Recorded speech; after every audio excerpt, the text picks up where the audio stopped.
Hello, everyone. My name is Hadil, and I'm honored to be joining you here today, albeit virtually. I was hoping that I would be able to join you in person, or maybe even over Zoom, but unfortunately, apparently, I have COVID-19, so I had to record this session last minute. But I hope you would find it useful nonetheless. I would like to thank both the National Center for Social Research and the University of Naples for extending this kind invitation for me to be talking to all of you today. I stand before you today to discuss a subject of critical importance, not only to the geographies of the Middle East and North Africa, but indeed to the global community. The MENA region, characterized by its unique geopolitical, socioeconomic, and environmental parameters, presents us with a microcosm of the broader challenges our planet faces in the era of climate change. With its strategic location bridging Europe, Africa, and Asia, the region has long been a focal point of trade, culture, and knowledge exchange. However, in recent years, it has also become a nexus of environmental vulnerabilities, magnified by pre-existing political and socioeconomic stresses.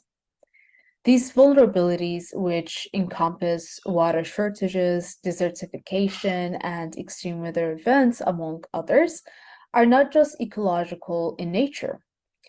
They intrinsically link to the broader context of societal structures, economic dependencies, and political frameworks. Now, today I will not delve deeply into specific environmental vulnerabilities of individual countries within the MENA region. As we are all aware, each nation presents its own unique set of environmental challenges. However, my prime objective today is to stimulate a broader reflection on the subject, to underscore points that are of paramount importance in climate and environmental discussions. It is also my hope that we approach the topic not just as passive observers, but also as active participants in a dialogue that seeks solutions, fosters collaboration, and above all, highlights the urgency of the situation. But before that, I'd like to share a bit about my own background. I graduated from Stanford with a degree in political science in 2020. And soon after, I started working as a policy researcher for the past 3 weeks. And my research has been predominantly centered on climate change and environmental vulnerabilities in my home country, Yemen, mostly on issues related to water governance and management in particular, and where the core of my work also seeks to explore the intricate linkages between climate-induced environmental vulnerabilities, political unrest, and socioeconomic factors.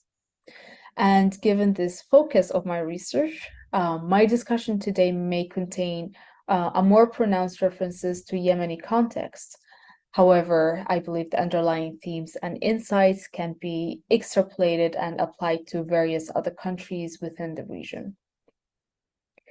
The urgency to discuss the nexus of climate change, environmental vulnerabilities, and their intersections with political and socioeconomic dynamics cannot be overstated, especially in our current times.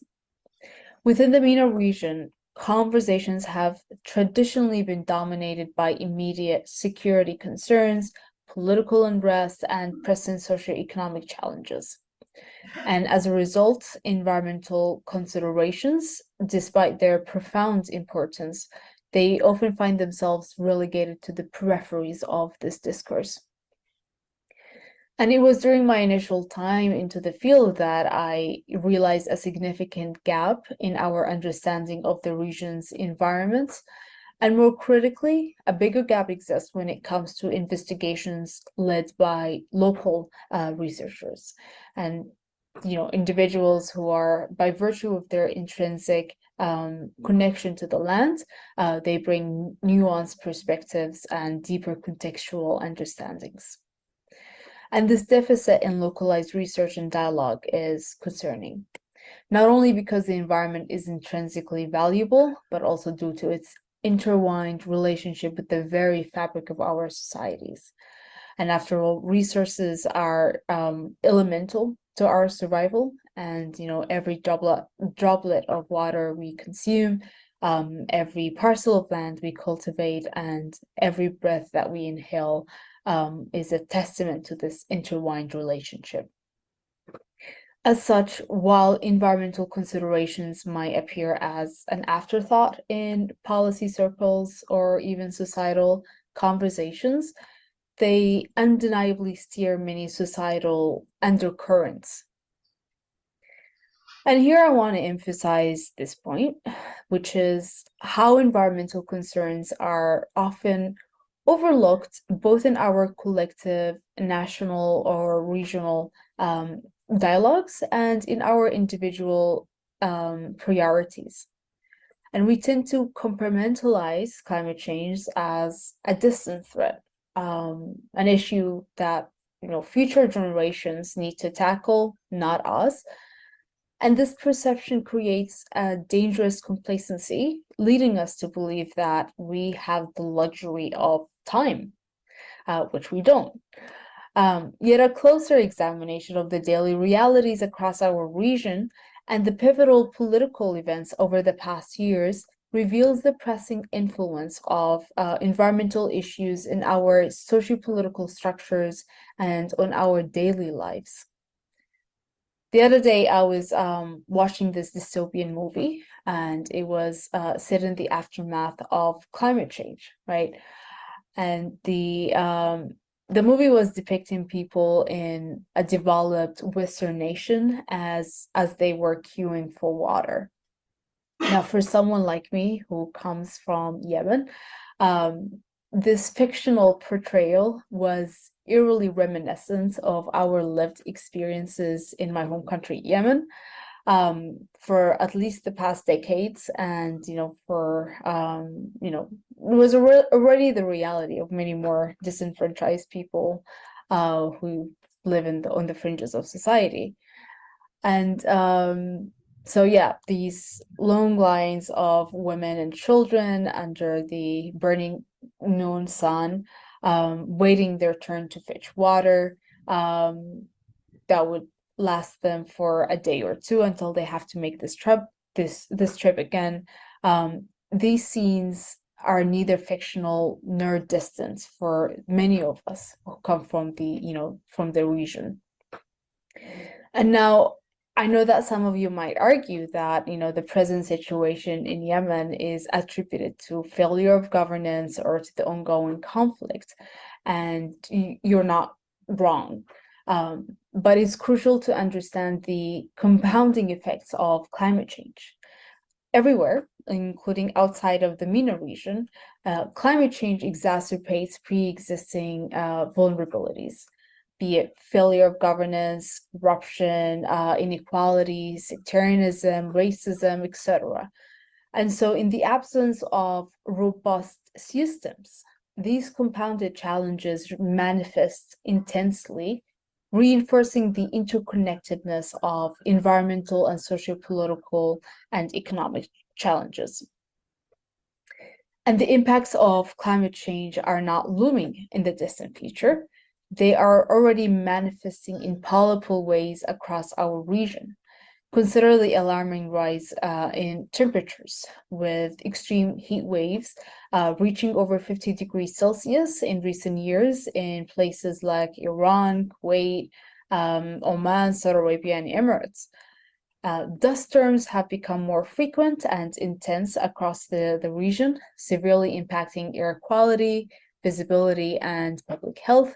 Water shortages exacerbated by changing rainfall patterns and increasing demand have become even more acute, straining both urban centers and rural communities.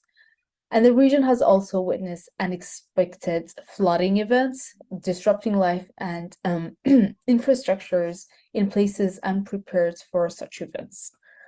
Furthermore, traditional seasonal patterns are shifting, impacting agricultural calendars, biodiversity, and also agricultural livelihoods.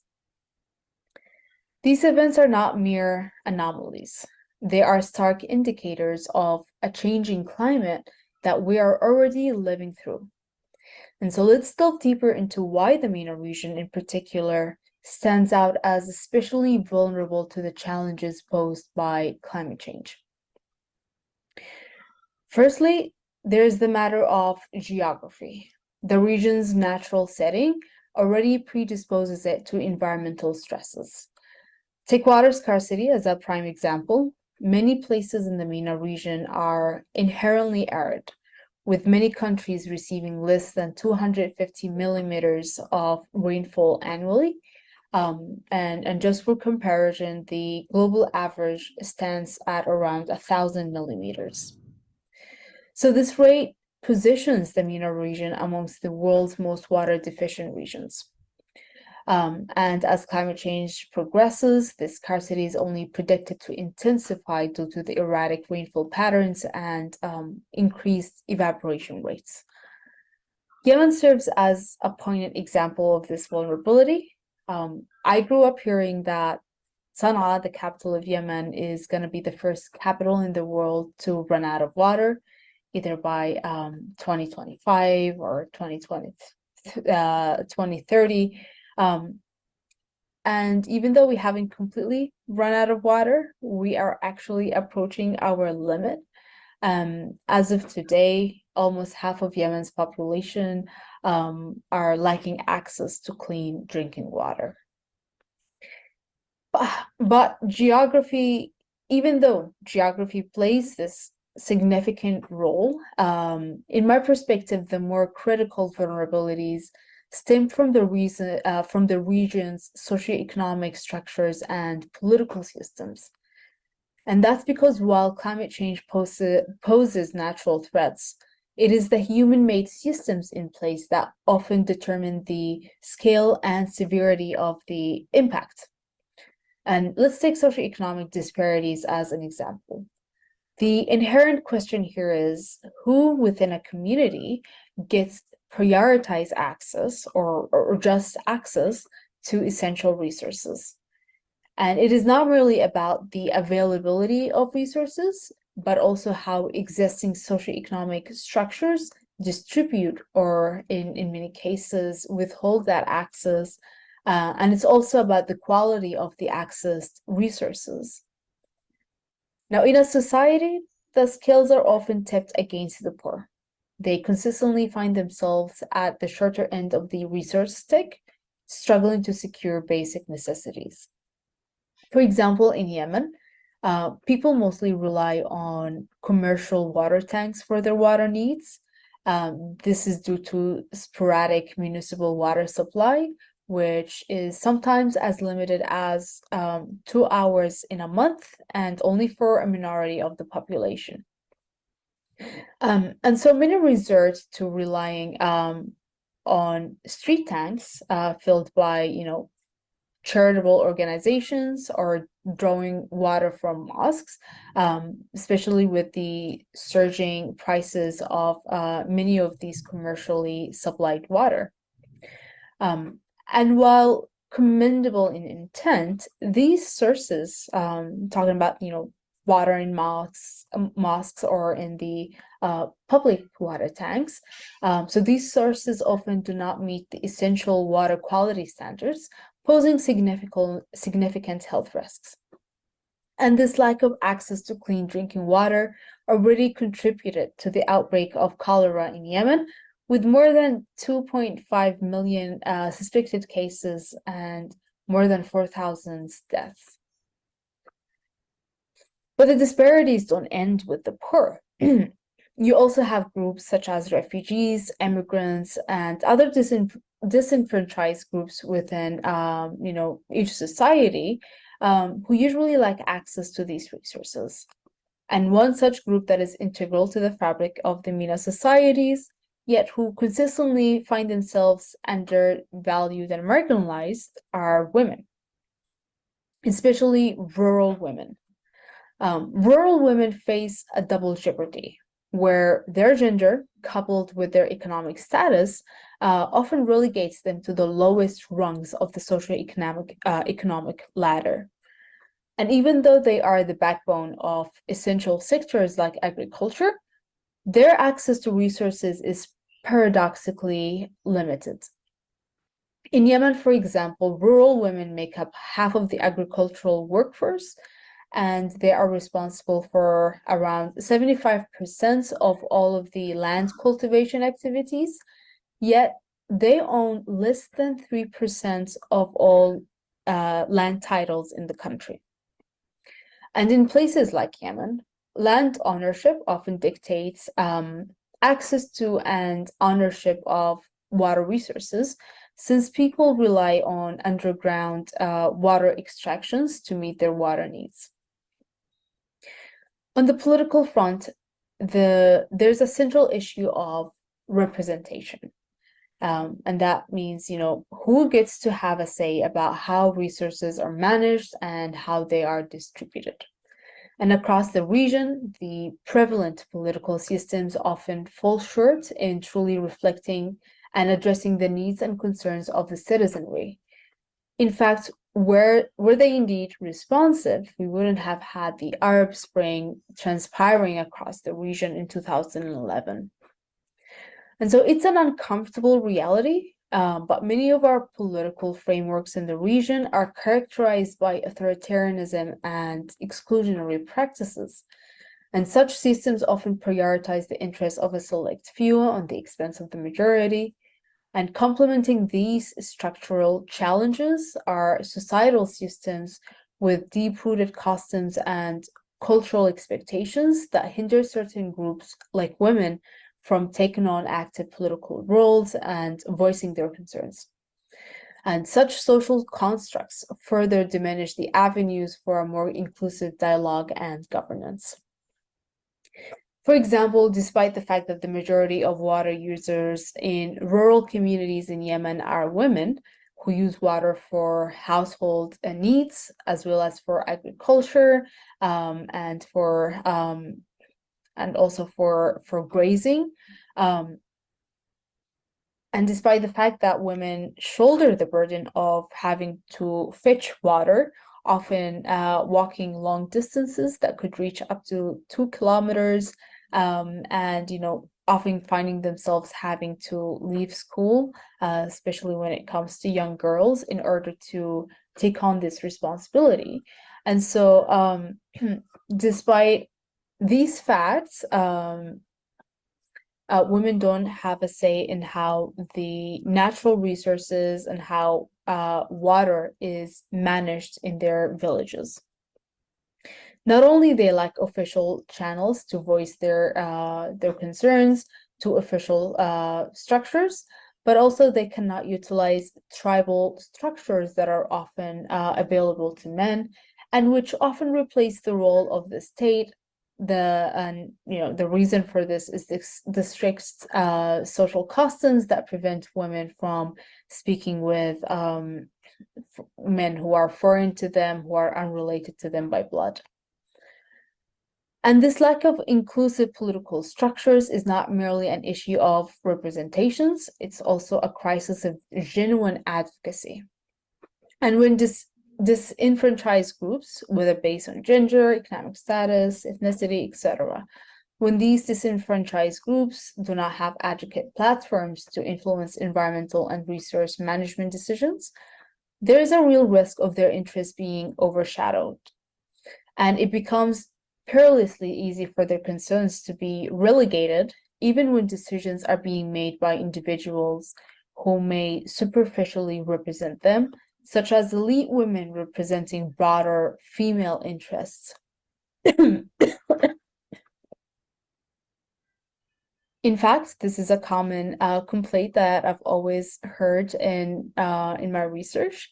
from many of the women that I've interviewed, and they usually say that women in policy circles do not necessarily advocate for issues that concern them, especially issues that concern rural women or women who do not come from these elitist backgrounds.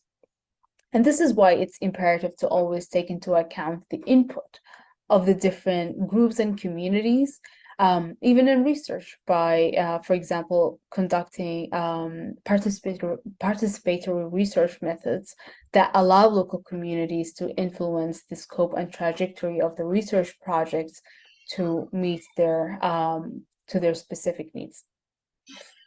And now that we have delved deep into questions of power and inequality, it is pivotal that we turn our attention to the political and geopolitical implications of climate change. The intersection of climate and conflict has become a prominent point of discussion in academic and policy circles over recent years. And while the discourse around a direct causal link between climate change and conflict is still evolving, a prevailing consensus is emerging, which is climate change acts as a threat multiplier. It doesn't necessarily initiate conflicts on its own, but it can significantly exacerbate existing societal tensions and disparities, heightening the potential for conflict. Let's consider more direct resource-related conflicts or disputes. The dispute over the Nile stands out as a quintessential example. As one of the world's longest rivers, the Nile serves as a lifeblood for multiple nations along its course. However, competing needs and unilateral actions, such as dam constructions, have ignited tensions. As climate change threatens to alter the river's flow further, the potential for escalated disputes grows.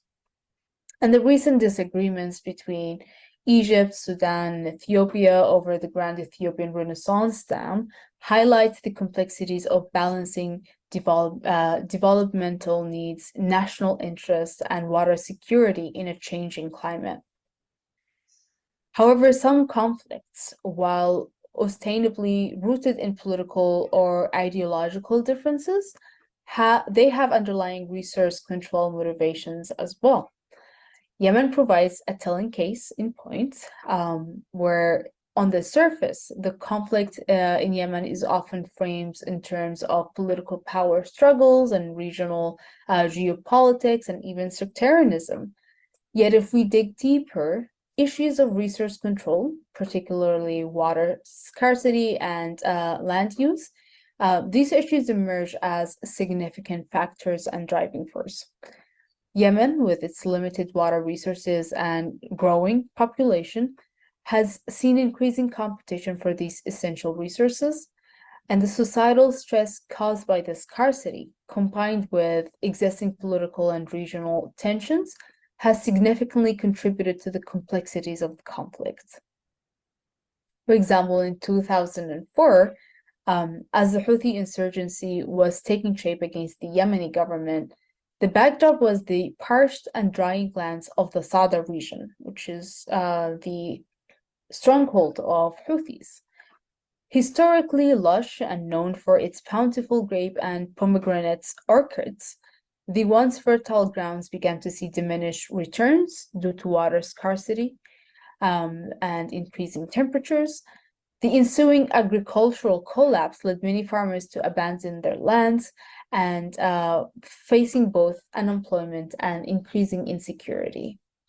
Now, the Houthis seized this opportunity and managed to appeal to those farmers. They found it easier to recruit them into their ranks. Therefore, part of the conflict was the Yemeni state's failure to provide basic services to those populations on the peripheries, and its failure to address the pressing environmental challenges that they were facing that inadvertently fueled radicalism and insurgency.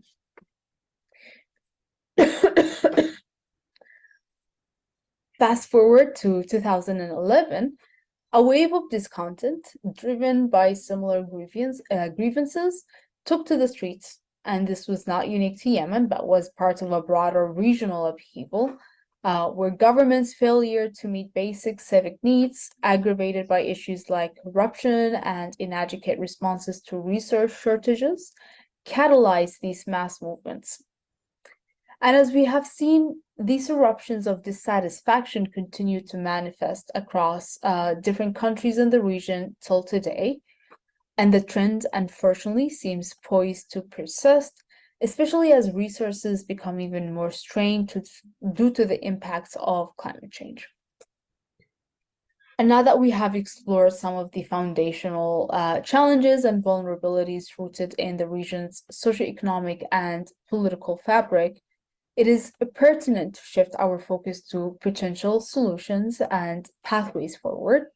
And understanding the problem is only the first step. And crafting responsive, sustainable strategies is actually the crux of meaningful change. So I will now highlight a few points that I believe are important to consider when devising some possible solutions to the issue of climate change. Community engagement is one of them, and one of the most effective strategies for ensuring that policies and solutions are tailored to the real needs of people is to engage communities in the decision-making process.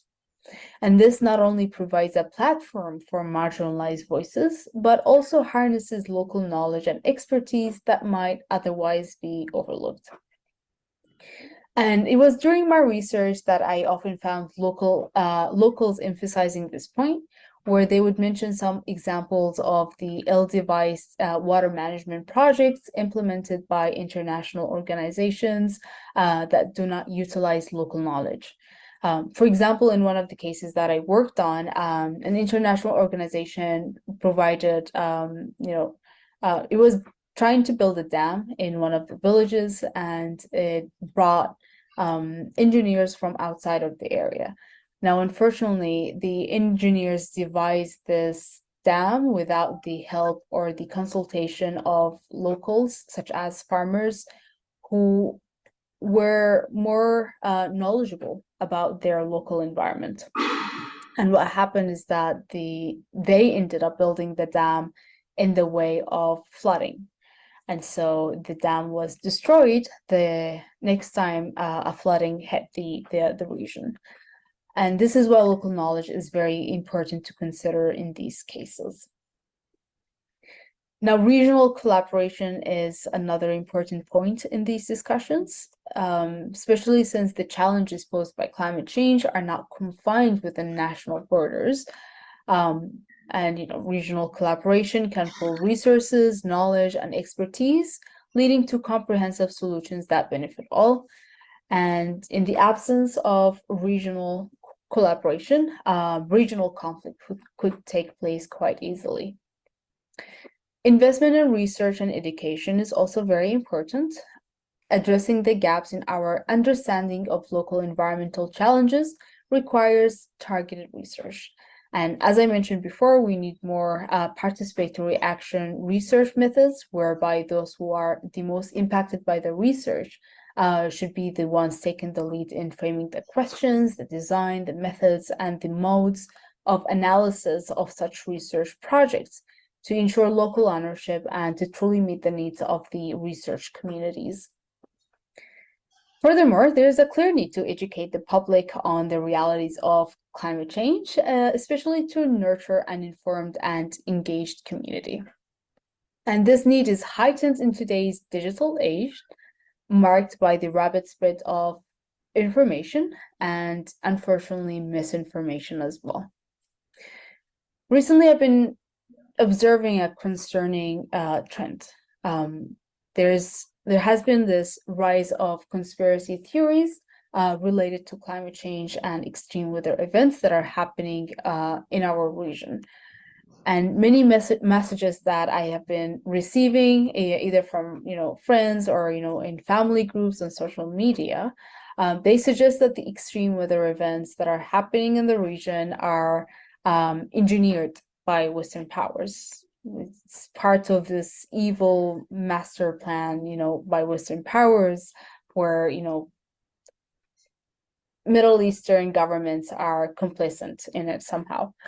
And these theories claim that the phenomena like floods or even earthquakes are orchestrated rather than, being natural occurrences of changing climate. And such narratives, while they might seem far-fetched or even trivial or ridiculous, they pose a real challenge. They spread confusion about climate change, about its causes and its impacts. And when misinformation like this gains traction, it hampers our collective ability to understand and address the real challenges of climate change. It's essential to counter these misconceptions with accurate information to ensure a well-informed approach to our environmental challenges. Another point that it's important to consider is the empowerment of vulnerable groups. As we've discussed, groups like women, refugees, immigrants, and other marginalized communities bear the brunt of environmental challenges. And policies should be aimed at empowering these groups, ensuring they have access to resources, and that they are well shielded from the worst impacts of climate change. And that could only happen by incorporating their perspective into decision making. Which leads us to the second or to the next point, which is the importance of reform and strengthening of political structures. Because true change can only be sustained if the political system that underpins society are reformed to be more inclusive and more responsive. And this means not only electoral reforms, but also the strengthening of civil society, the judiciary, and other institutions to ensure checks and balances. And lastly, I wanted to emphasize the importance of leveraging technology and innovation. The region has a poor-going youth population, many of whom are tech-savvy and innovative. And so, leveraging technology from AI-driven climate models to water-saving innovations, it can offer novel solutions to age-old problems. So we've approached the end of this speech, and we bear a significant responsibility as scholars, as policymakers, and as concerned citizens. We are tasked with elevating the discourse on climate change and environmental stability. And given the indispensable role of the environment in shaping societal and political dynamics, it is imperative to integrate environmental considerations into our broader regional dialogues. Now, I hope I was able to provide some food for thought in this lecture, and I'm sure that many more fruitful conversations are going to come out from your workshop. Thank you all for listening, and I wish you all the luck in your endeavors. Thank you.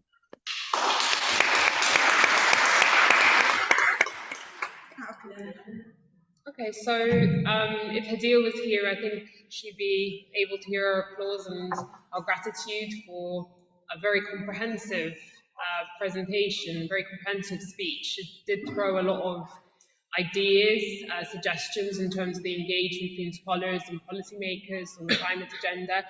But there were also a few, or actually several gems over there about the need for local expertise and local knowledge, the issues around research and data on climate change within the Middle East and North Africa, some of the data gaps that we have, but also issues around the utilization of local researchers and local expertise, which is a growing issue that is happening, that's becoming a lot more central to problems with international engagement in the Middle East, North Africa, but also other parts of the global South. So lots of food for thought, I think, for us to think about today in the discussions and the panel discussions that we're going to have, but also perhaps tomorrow at the roundtable discussion and the morning panel discussion to think about, how do we localize climate action? What is local? It is local. What does it really mean? If you're educated in the global north for most of your life, are you northern or are you southern? Are you really local? Do you really count as local? There are a lot of questions around that and what that means in terms of the setting of research agendas and the implementation of research and the kind of analysis that takes place. At this point, again, I would like to thank Hadil very much for her presentation, taking the time to record such a comprehensive speech. I look forward to engaging with her further beyond this workshop on climate-related research, and then maybe this is time for us to just give a quick overview on the objectives of this collaboration between the University of Naples and the National Centre for Social Research, and also the objectives behind the workshop. So I'll hand over to Ersilia first, and then do you want me to go ahead? Okay. Yes. So I'll start off very briefly, and I think a good introduction is to actually give an overview of what the National Centre for Social Research is and what I do and who I am and everything. I mean, I know several of you, but several of you would not know me, would not have heard of NatCen. So to start off with, I work for the National Centre for Social Research, which is a 50-year-old social research organisation based in Britain. It's Britain's largest independent social research organisation. And by social research, it means that we are invested, we're in the business of social policy, essentially advising governments on social and public policy.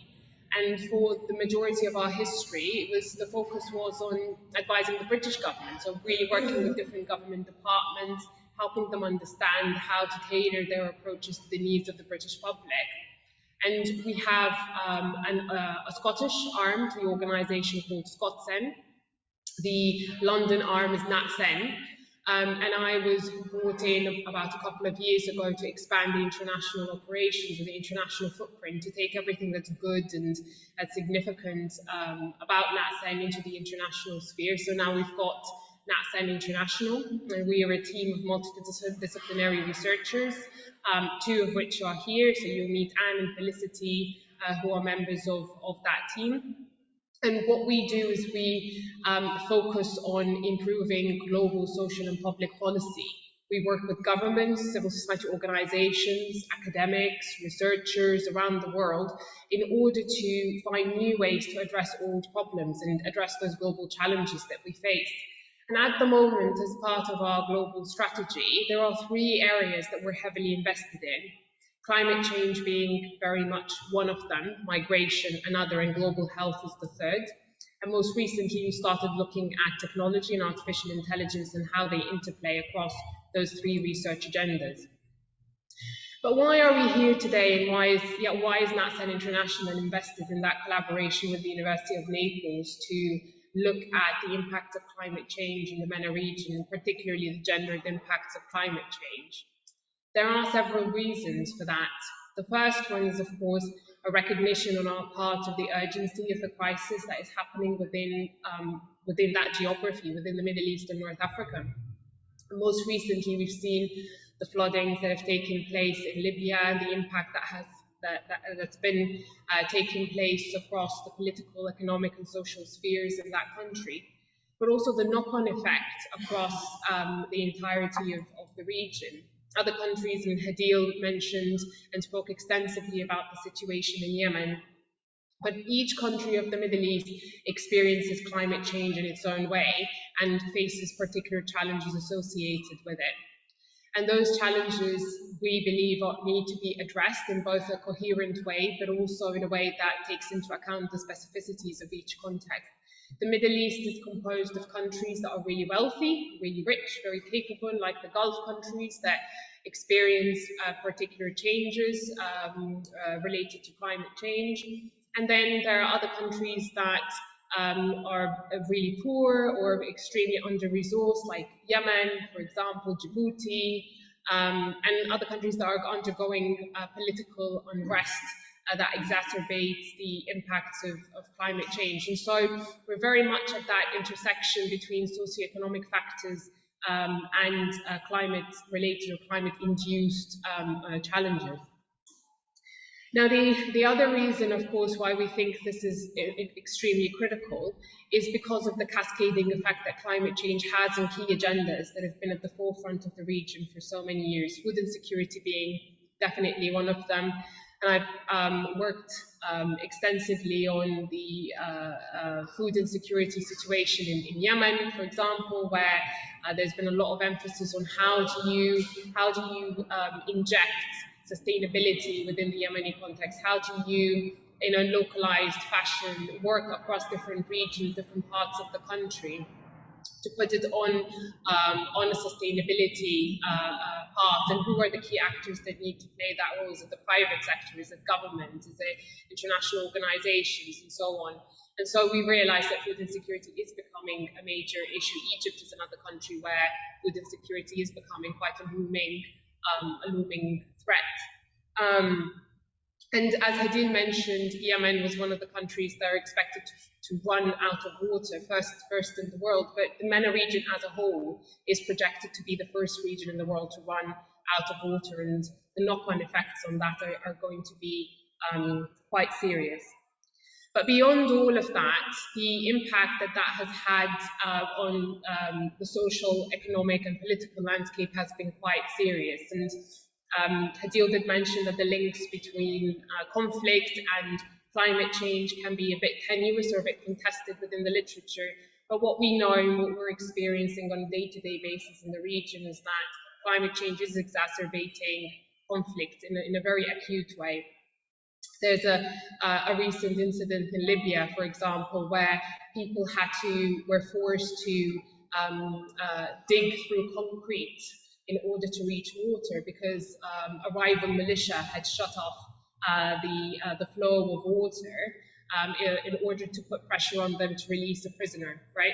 So you're in a situation where this is part and parcel of your daily life, even if you're not aware or you're not thinking or consciously attributing that to the effects of climate change. So those are kind of the many reasons why we think the climate agenda needs to be addressed. And as NatCen International, because of our very strong emphasis on data, we have a very important role to play in significantly expanding and strengthening the data infrastructure on climate change in the region. A couple of years ago, I worked with FCDO on a study that looked at the impacts of climate change in the region, and the amount of data that was there was so limited.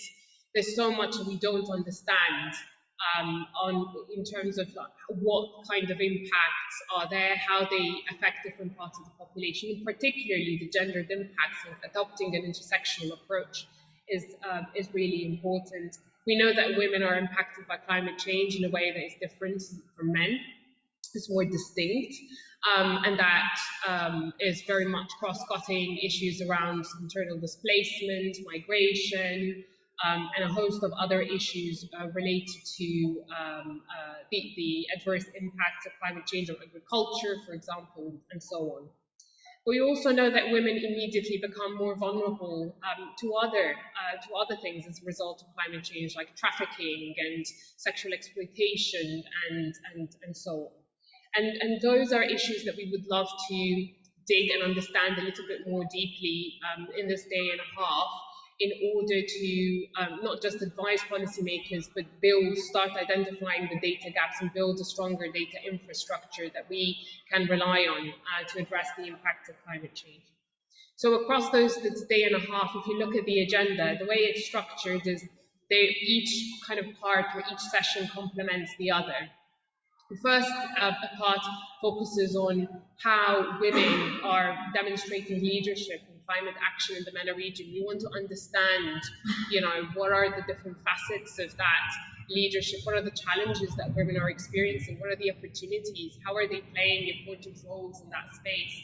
And then we want to talk about the important elephant in the room. It always is the case. It's about money in the end. How do you secure climate finance in order to support climate action across the region?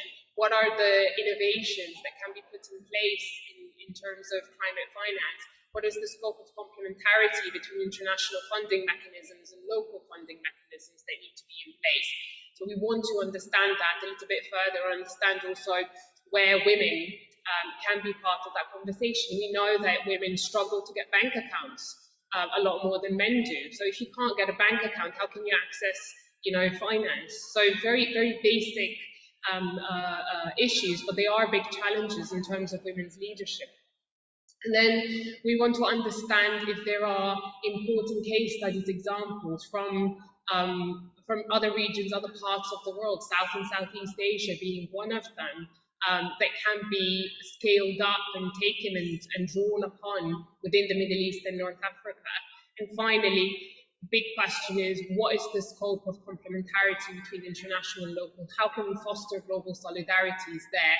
Back to what Hadil mentioned, that increasingly we feel that the climate agenda tends to be very northern driven or very northern led.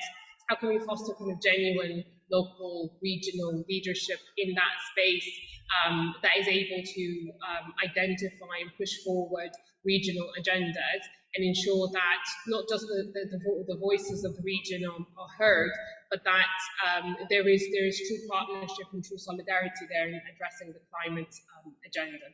So I'll stop there and I'll hand over to Ersilia for her introduction about the university of Naples. Thank you. Yes. Just change places. Okay. Thanks, Sherine, for this introductory remarks. I have very few to add. L'Orientale is strongly engaged in gender studies. One of the first university in Italy to have a course on gender history and politics in the MENA region. So I mean, we cannot avoid to tackle such topics as gender and climate change, because I think now it's crucial to discuss this topic. I just want to add some general words about the topics we are going to discuss in this 1.5 day. I mean, I think all of us, even we lucky living in the north, in the global north, are experiencing in different way climate change. But as Hadil first and then Sherine showed, explained to us, women in the south, in the global south, and women in the MENA region is the region we are tackling in this workshop, are experiencing climate change in a worse way, and disproportionately women are affected to climate change by climate change comparing to men. Food security, as already Sherine explained us, is one of the main topics. Malnutrition is going to worse due to climate change, to desertification, flooding, drought, and etc. Tackling the effect of climate change on nutrition is also important to acknowledge that there is a bidimensional relationship between climate change and nutrition. In fact, the way the dietary choices, for example, drive food production systems, and therefore resulting in variety of emission and environment footprints. This bidirectional correlation between nutrition and climate change indicates that sustainable, resilient, healthy diets constitute a significant link between nutrition and climate change. On the other side, climate change can worsen malnutrition and famine and etc. in the poorer countries of the world, and especially in Africa and in Asia. Men and women do not experience the impact of climate change in an identical manner, and in many communities, women are suffering disproportionately to men. Women represent the majority of the poor part of the world, and so women and children, so they are more dependent on threatened and natural resources as sources of both employment and food for their families.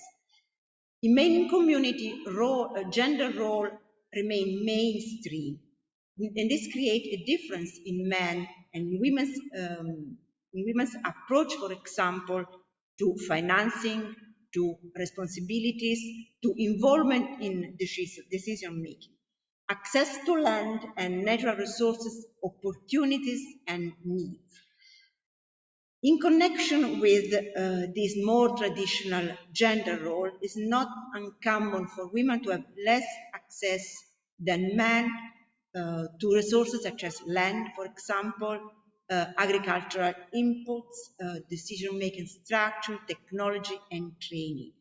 And also, as mentioned by Sherine, access to credit, for example, to bank accounts, to bank financing is another major concern for women working in agriculture.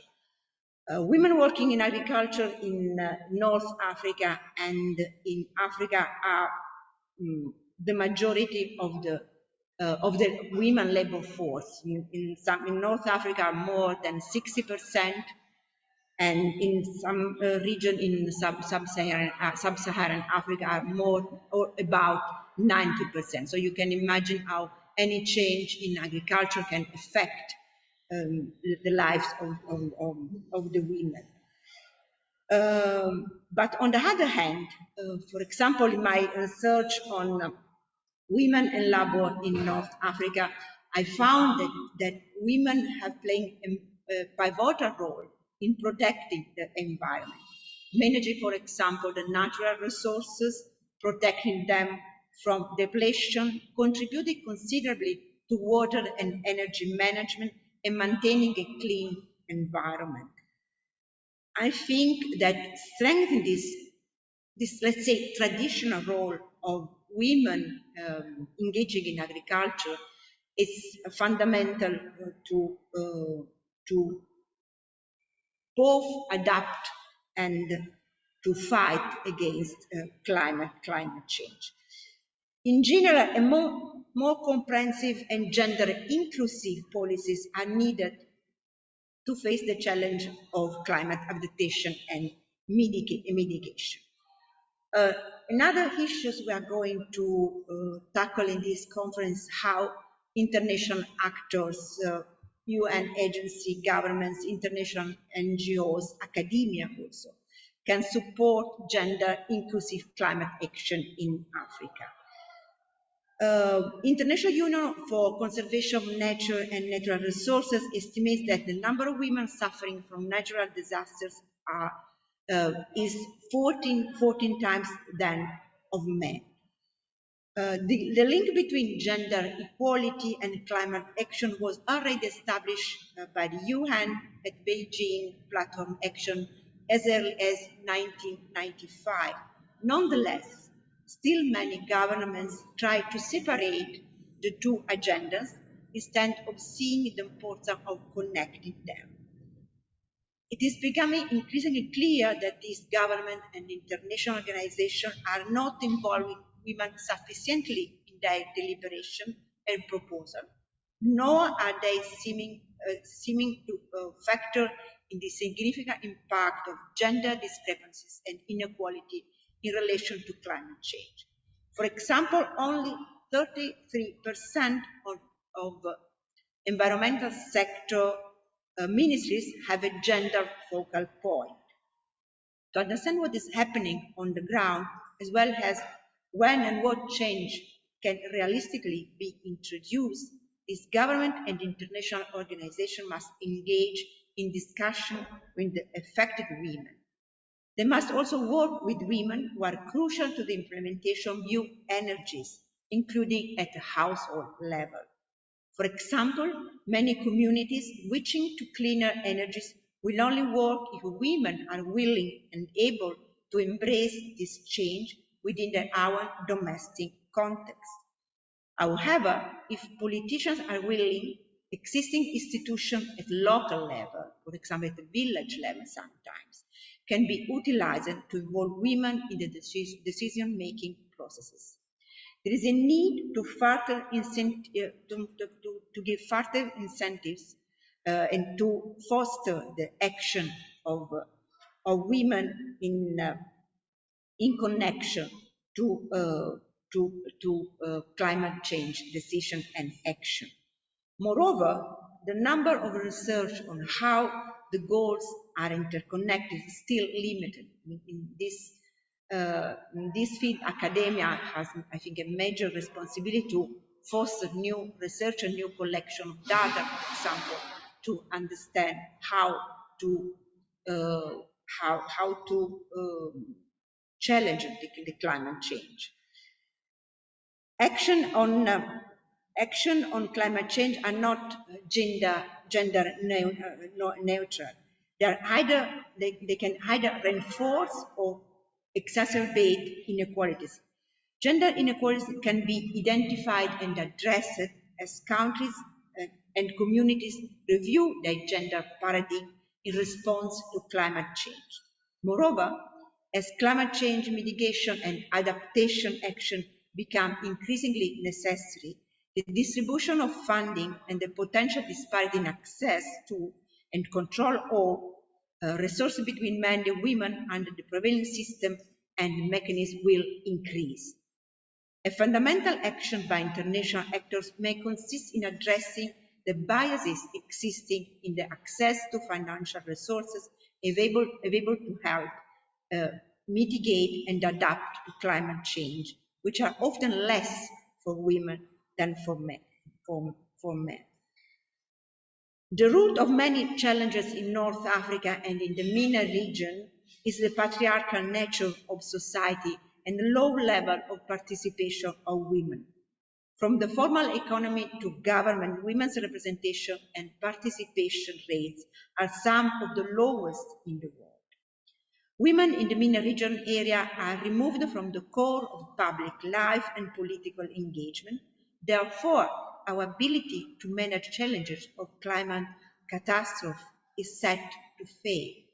Unless climate change is seen as a gendered issue, its impact cannot be managed effectively. Climate change is increasingly gendered.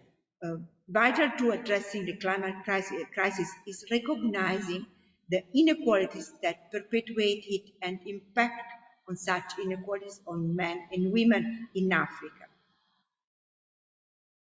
As we well know, women in the MENA region and more generally in Global South will be most impacted than men by climate change, leading to internal displacement and migration, where women disproportionately suffer all forms of violence. Ecofeminist movement in Africa, for example, represent an important exception to the general attitude of feminist movement towards climate change issues. Generally speaking, feminist movement try to separate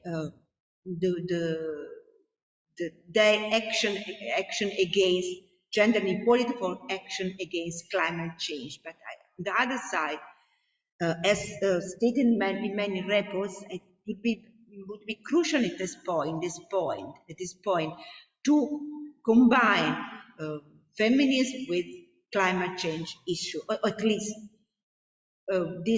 both these issues could be central in any feminist action in Africa and in the MENA region. As I was saying, ecofeminist movement in Africa represent an important exception to the general attitude of feminist movement towards climate change issue. Being more fully and directly reliant on nature for their daily subsistence, specific African women have faced and resisted enclosure of their commons and collectively managed knowledge, for example, seed, practice, food production, and energy technologies that offer clear alternatives to oil and petrochemical reliant food and energy systems. The prominence of women in defending the commons against commodification has been evident in Africa for many decades. It is also evident globally. Building on these experiences is fundamental, as it is fundamental the horizontal south-to-south exchange of good practices. And we are going to discuss in this workshop about good practices in the MENA region. Scholars have begun to advance transnational comparative approach to analyze the complex social relations in in an increasingly globalized economy that condition individual experience with the environment. Ecofeminists and feminist ecologist scholars articulate the way in which women are uniquely positioned in societies as an acute sufferer of and potential savior from ecological discussion. The acknowledgement of intersectionality is a cutting edge, as already Sherine said, of addressing systematic and oppressive power structures that favor men over women. Climate justice is an integral cross-cutting issue that must be coupled with gender equality. There is no doubt women are the key to addressing climate challenges. The evidence is clear. By organizing, mobilizing, and building agency and participation, women can lead the climate discourse and set an agenda for change. Giving voice to women is the major task of international actors, including academia. However, women's decision-making capacity can be highly heterogeneous within a society or locally. It is differentiated by age, class, health, social status, socioeconomic context. The choice of coping strategies among women depends on a set of factors. First, women's ability and family circumstances. For example, farm size, family size, social class, education, age, marital status, culture, and family tradition. Second, awareness of each family member about climate change, as well as coping or adaptation strategies learned through training or external resources. And last, shock intensity, meaning the extent to which the shock affect the performance or security of the entire family and their assets. Four areas have been identified as critical building blocks in response to climate change: mitigation, adaptation, technology transfers, and finance. Women should be involved at every stage. A further crucial element linked to climate change is its effect on migration and displacement, as already Sherine talked about. In a way, we can also consider migration as an adapting strategy to climate change. In a way, it is the last strategy maybe the family can choose. And there are several studies, but maybe not, they are not enough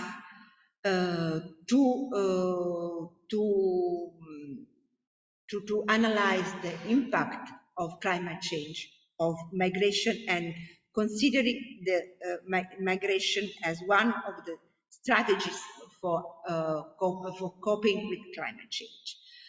I'm going to conclude in this 1.5 day workshop. We'll discuss several topics stretching from women's leadership in climate change action, climate financing, philanthropy, community-based resilience, role of international organization, and so on. In the final roundtable tomorrow, we intend to wrap up our findings and discuss how to strengthen data infrastructure in connection with gender issues and climate change. Of course, data are fundamental to measures but also to predict the behavior, for example, of women and communities in coping and in challenging the climate change. So thank you again to everybody for coming here, for participating in this workshop, and wish all you all the best in this 1.5 days. It's so a pleasure to have many friends and also many new friends and colleagues here in Naples. And I think now it's time for coffee break, and then we will be back for the first session. Thank you to everyone. Shall we get started, please? Yeah? Are you all able to hear me? Yes? Brilliant. So, thank you so much for joining this session today. We left off in the last session at a very practical note, where we were thinking about the nuts and bolts of incorporating both a gender and a climate lens in policies and practice in different countries across the Middle East and North Africa.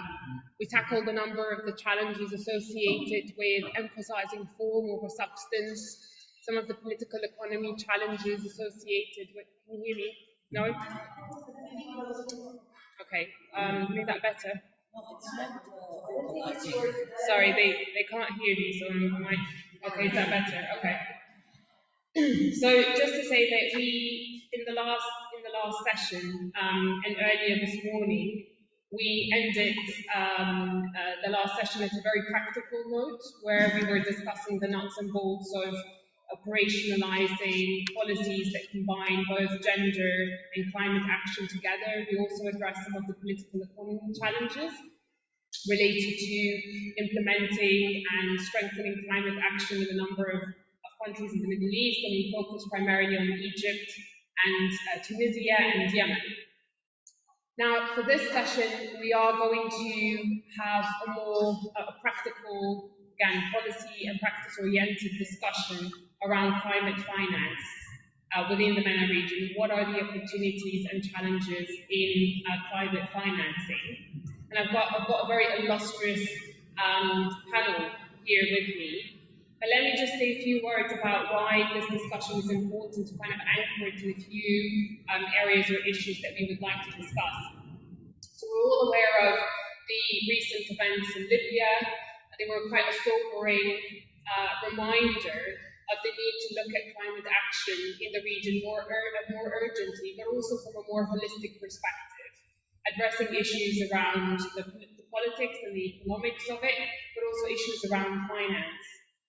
Now, as we all know, that what happened in Libya and other countries in the region is not just the result of climate change, and that was discussed very clearly in the previous presentations, that it's a very multidimensional issue. And there's a mix of factors that include the political context that we live in, issues around conflict, issues around fragility. Now, the LCRC announced that the extreme rain that led to the flooding in Libya has become up to 50 times more likely and up to 50% more intense compared to a 1.2 degree centigrade cooler climate. So we are in a situation where it has become very clear that this is a very urgent situation that needs to be addressed. Now, the need for climate finance with a focus on adaptation in the region has never been greater.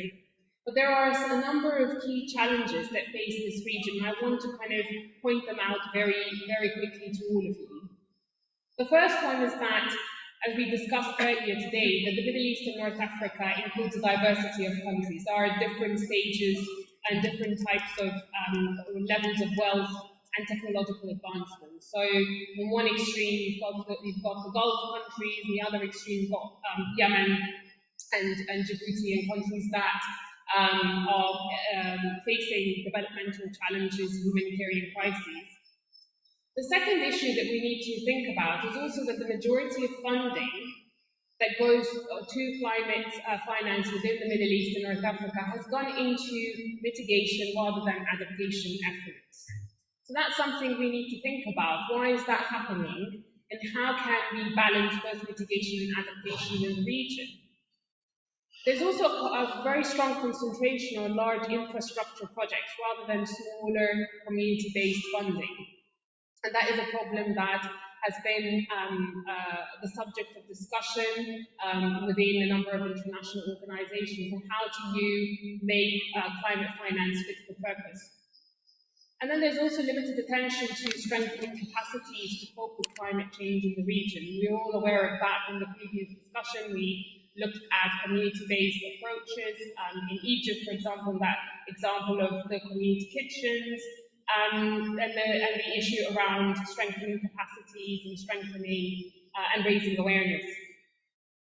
And then finally, there is also a bias in terms of where the funding goes, and whether that's intentional or unconscious is also something that needs to be investigated. The two top recipients of funding are Egypt and Morocco, while 4 other countries in the region have received very little to no funding. So in this discussion, I want to focus on 3 areas. The first area is the scope of financing for the region. I mean, we all recognize that it is an important and an urgent area that we need to push ahead with. With COP28 on the horizon, what is happening in the climate finance space? Can we envisage new finance tools that would be developed by UN agencies like UNHCR and philanthropists from within the region? Is there scope for creativity and innovation in that space? The second question is, what is the role of philanthropy? We talked a lot about international organizations and foundations funding projects, but not funding them in a long-term fashion, short-term projects or ill-advised projects that do not draw on local expertise. But what about local philanthropy? What is the role of philanthropy in that space? And can we envisage a coalition of Arab philanthropists putting their money to the service of climate adaptation mitigation efforts in the region? And if that's not happening, why not? And the last question is, how does local mobilization complement philanthropy? And we already discussed a little bit of that when we were talking about the Tunisian example, the local activism that's taking place, the example of Egypt with the local community-led kitchens. So how does it complement philanthropy? And specifically, what is the role of women entrepreneurs in that space in pushing towards net zero? Now, joining me in this discussion, I'm really delighted to welcome 3 very distinguished speakers who I would also have the privilege and honor to call them my friends. And they will help us to think through these issues. Joining us online, Naila Farouky is the CEO of the Arab Foundations Forum. Naila, during her leadership and tenure of the Arab Foundations Forum, has really transformed it into a mobilizing network of foundations that's targeting and focused very closely on climate change. Dalila Khaled is the founder and principal at Impactus, and Dalila has done some really important, groundbreaking work looking at waste management and the role of women entrepreneurs in that space. And of course, sitting next to me is Chahine, who is the head of climate action financing at UNHCR. Houssam is what I call a master fundraiser and has a lot of experience working across the region in different contexts, raising funds for important causes by a UNHCR and other UN agencies. So let me start off with Houssam next to me. Why is UNHCR advocating for more and better climate financing for refugees and displaced people? Thank you very much, and colleagues. As UNHCR, as a humanitarian agency, and we are not a development agency, obviously. And I'm saying this because mostly the funding when it comes to climate financing goes through development funders and development channels. However, UNHCR, we are concerned with people who are displaced, whether they are refugees, internally displaced within their own countries, and people who are seeking asylum. And we saw the numbers since 2010, from 2010 to 2020, more than 20% increase of people who are displaced are coming from more and more countries. Those are vulnerable to climate change. That's mainly from Africa, Asia, and the Americas. So you see the trend that you're not only, and the people who take care of usually are coming, they are fleeing whether persecution or wars and conflicts. What we see now is that those same people are affected not only by war and conflict, and sometimes these wars and conflict are caused indirectly or directly by climate change, which is, can be a drought or other resources scarcity problem, mainly in Africa. So we see this trend is growing year after year and year after year. We started working on the climate action umbrella, if I may say, because I think too many things are happening there. 4 years back, and it wasn't an easy process. We were discussing yesterday, and it's for UNHCR and for a humanitarian agency, it's not easy to navigate working on climate action when it comes to humanitarian issues. However, being a marketer, and I'm not an academic, so I feel very humbled to be with all of you today. What we're saying is that the climate crisis is a human crisis. So we're not saying it's only humanitarian, because that includes everything.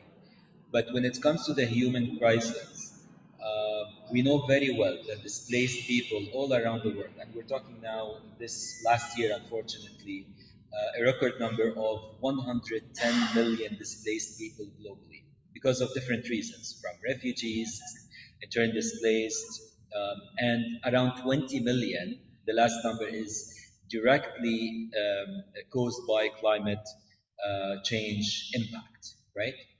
However, this huge number of I think it's bigger than England, right? We found that mostly women and children is the majority, and that's the trend always. There are those who are left behind when it comes to resources, protection, and help.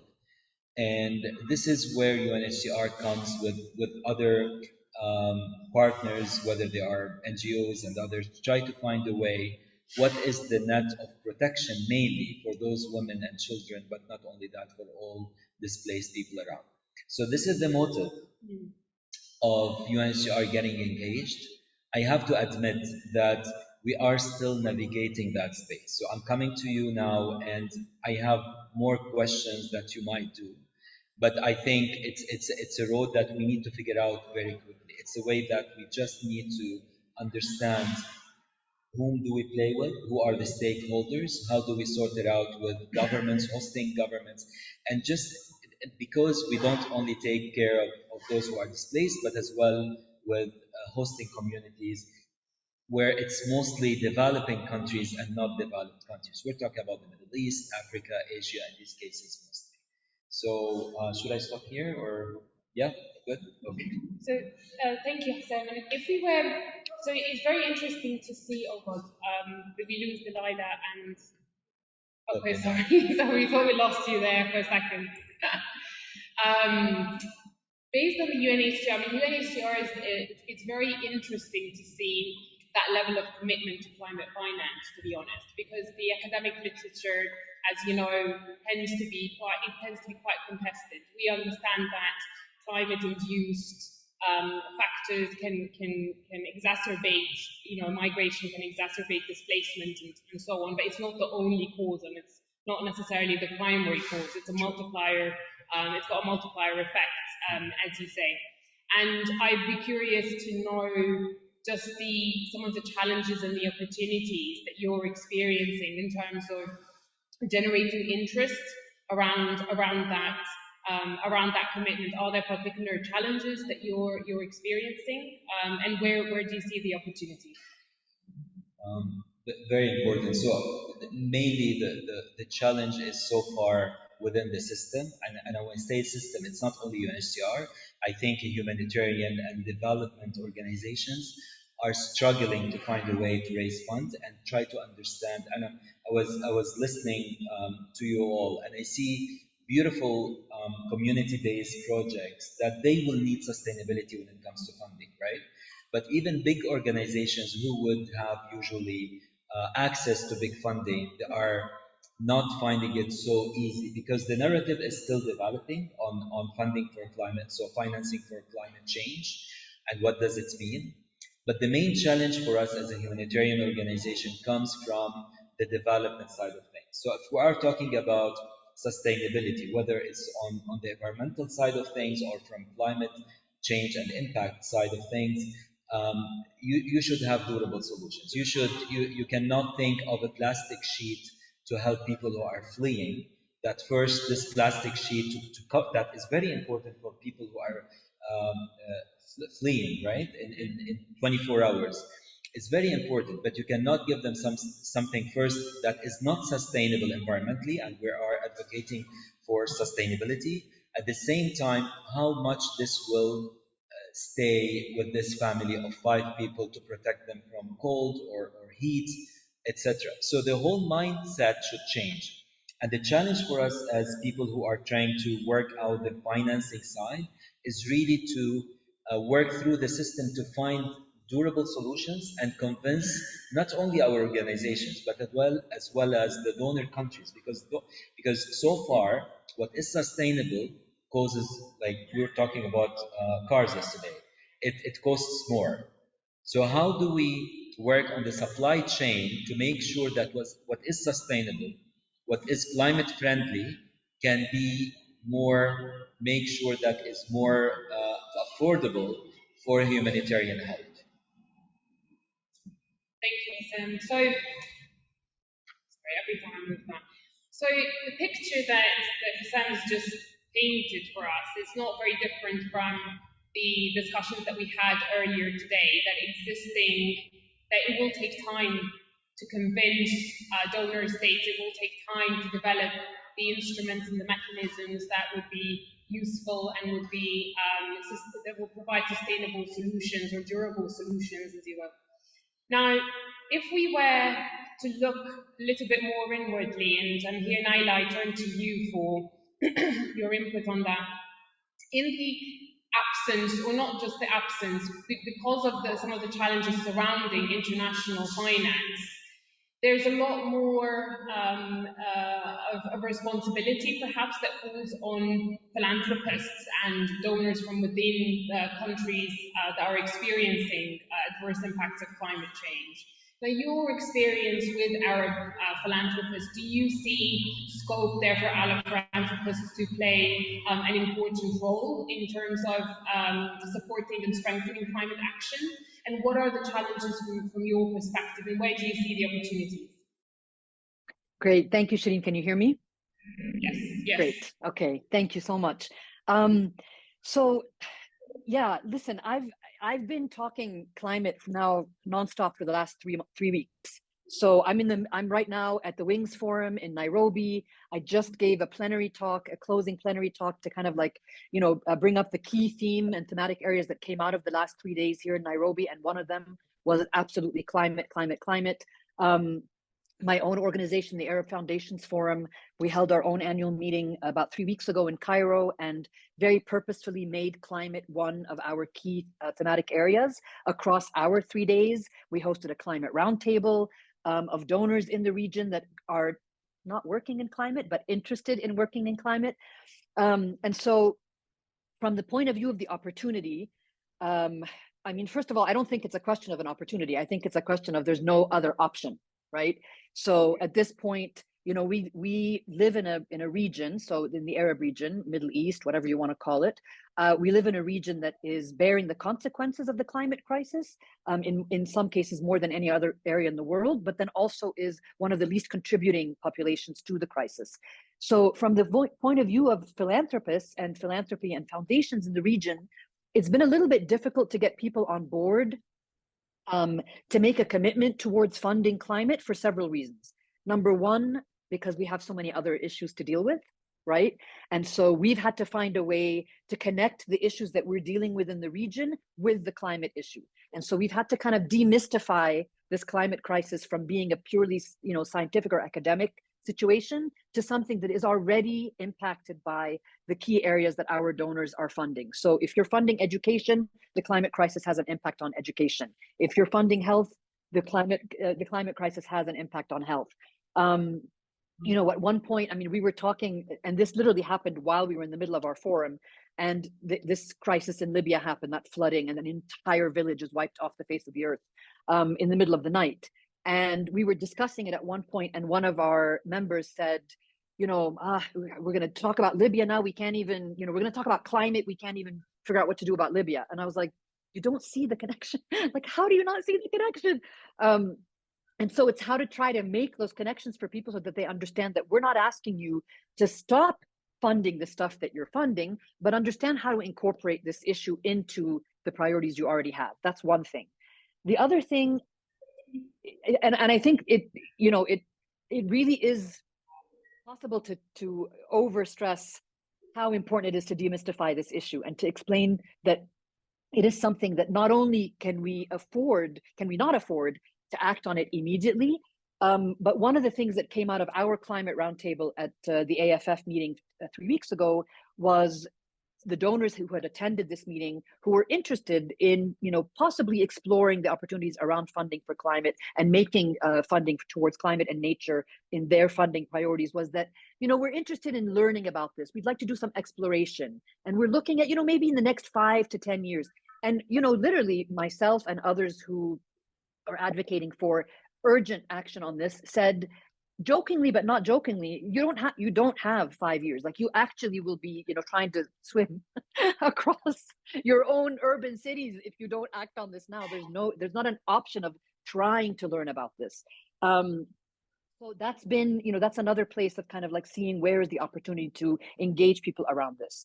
When it comes to, the challenges are many, and I mean, some of them I've sort of highlighted in describing the opportunities, right? Is like this lack of education around it, the lack of people making those connections. And in some way, we see that it's our responsibility as a network to build the capacity of our members to be able to understand what this issue is about and how they can contribute to it. But then also, the role of philanthropy.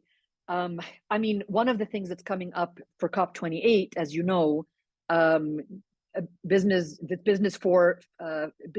and philanthropy for climate, which is a kind of a side forum that will be happening on December 1st and 2nd, hosted by Badr Jafar and his team, is specifically being convened to do exactly that, right? To bring together private sector, public sector, and the third sector together to talk about what is the role of philanthropy. And I don't think that it's a question for us to ask if there is a role for philanthropy to play in mitigating this climate crisis. So one of the things that I would urge people to look into, and I do that with my own network, is the Wings Network has a philanthropy for climate commitment that's been signed by over 600 foundations. We're still looking at how that commitment can be adapted to be relevant to our region, because in some ways the framework for that commitment is far more advanced than where we are in our journey. And so some people were like, we're not interested in signing something that we don't understand. So we're working with the Wings Network to kind of adapt portions of that framework so that it is relevant, so that people can sign the commitment no matter where they are on that journey. So. Thank you, Naila, and thank you for highlighting the urgency of it. That it's not really an option for us to look at it or not, or an option for philanthropists and businesses to engage with it. But Houssam, do you have a reaction to that? Thank you. Just very quickly. So just you triggered something on the emergency of things. So we saw, for example, in Libya lately, as again, like we're dealing with this every day anyway when it comes to emergency. We see people reacting very fast and very strong. Once you tell them about a risk that is happening in 10 years' time, there's no way to engage them. And we tested that, we tried, it's so hard. That's why maybe I was talking more on the development funding part of things, because a humanitarian, you just need to see what's happening on social media news and then donate and react. Philanthropists will do the same. They are human beings. They would give $500,000 if they from their zakat or whatever, because they see that there's an urgency now and people are dying, unfortunately. But then on the development fund of things, you can try to plan, which is so hard. And development donors makes it maybe rightly so from a transparency perspective, a long process and tough process to reach out where you have like the final destination, which is the dollar or the euro sign.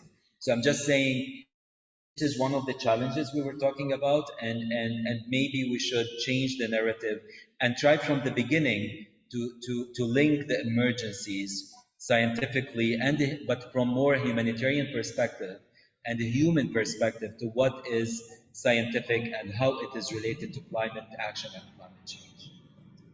But can I push back on this a little bit with both of you? Maybe I'll rope in Dalila at some point, but I will push back on this because it's really difficult to see how that argument would work, considering the fact that a lot of the donor states now have struggling economies, right? So the pot of money that you originally had, and humanitarian crises have always been underfunded, right? So, underscore that have always been underfunded in times of plenty. Now, in times where there are economic difficulties in the West, how successful can you be in selling or convincing them of the urgency of the climate crisis? And I'm wondering if maybe Naila, if you can tell us of where you have been successful, and why you think you've been successful on that front.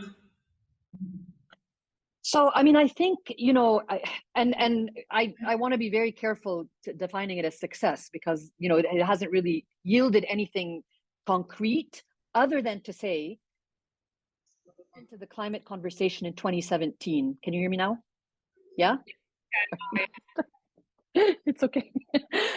So I got roped into this climate conversation back in 2017. And at the time, there was not a single one of my member foundations or any that I had tried to scout that had anything to do with climate on any of their agendas. Okay, so that's 2017.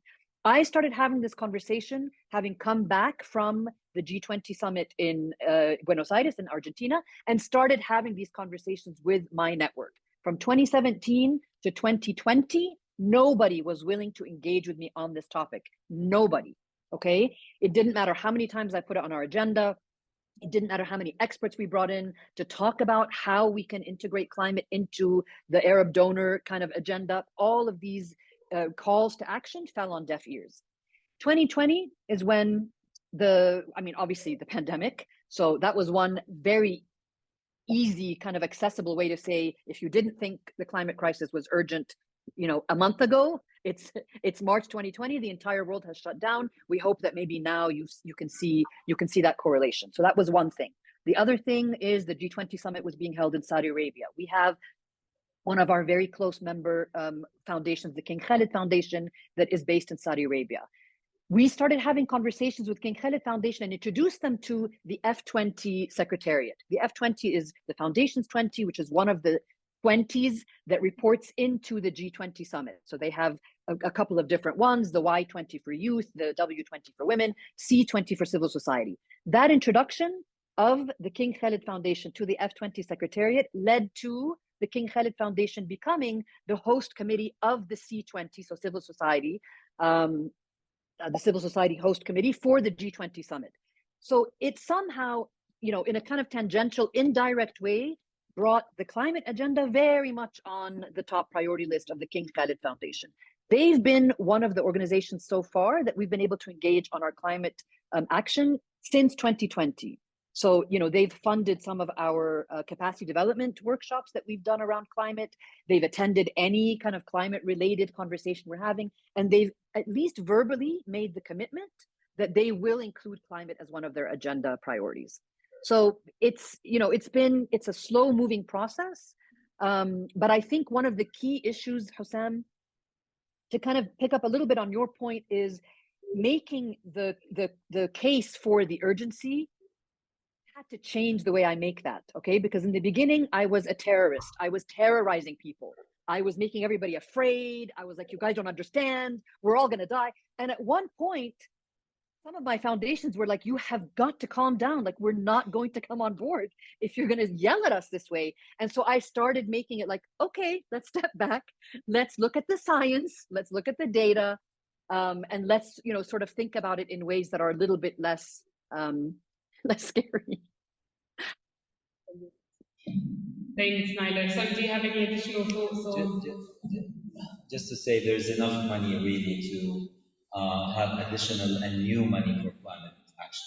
So I'm not worried about the pool of money that already exists, because there are many ways really to create new funding, and we can talk about this in more details.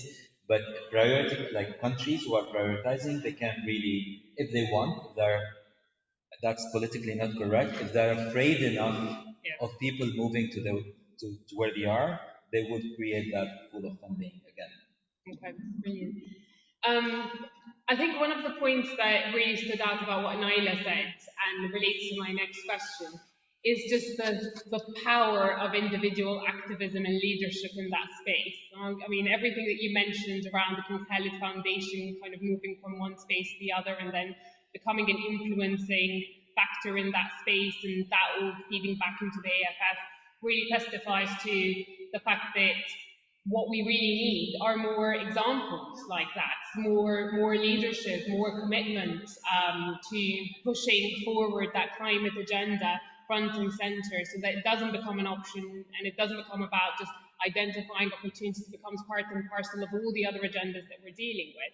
And that takes me to Dalila about, you know, the power of women entrepreneurs. Like, in your experience and your work on waste management, what has been your experience about that power of women entrepreneurs? What do they bring to the table that can be scaled up and can be used to influence other spaces and create that acupuncture effect that we need and that we're working towards? Thanks, Sherine. There are so many great points to pick up on here, but let me just start by, in a nutshell, saying that the reason why I believe in that and that I'm working on it is because I believe that women are our best bet as entrepreneurs and as a gender in terms of investing in people and investing in the planet. There is a lot to be said in terms of what we need to do in terms of learning. And I'm so glad that we've brought up this issue of educating the public.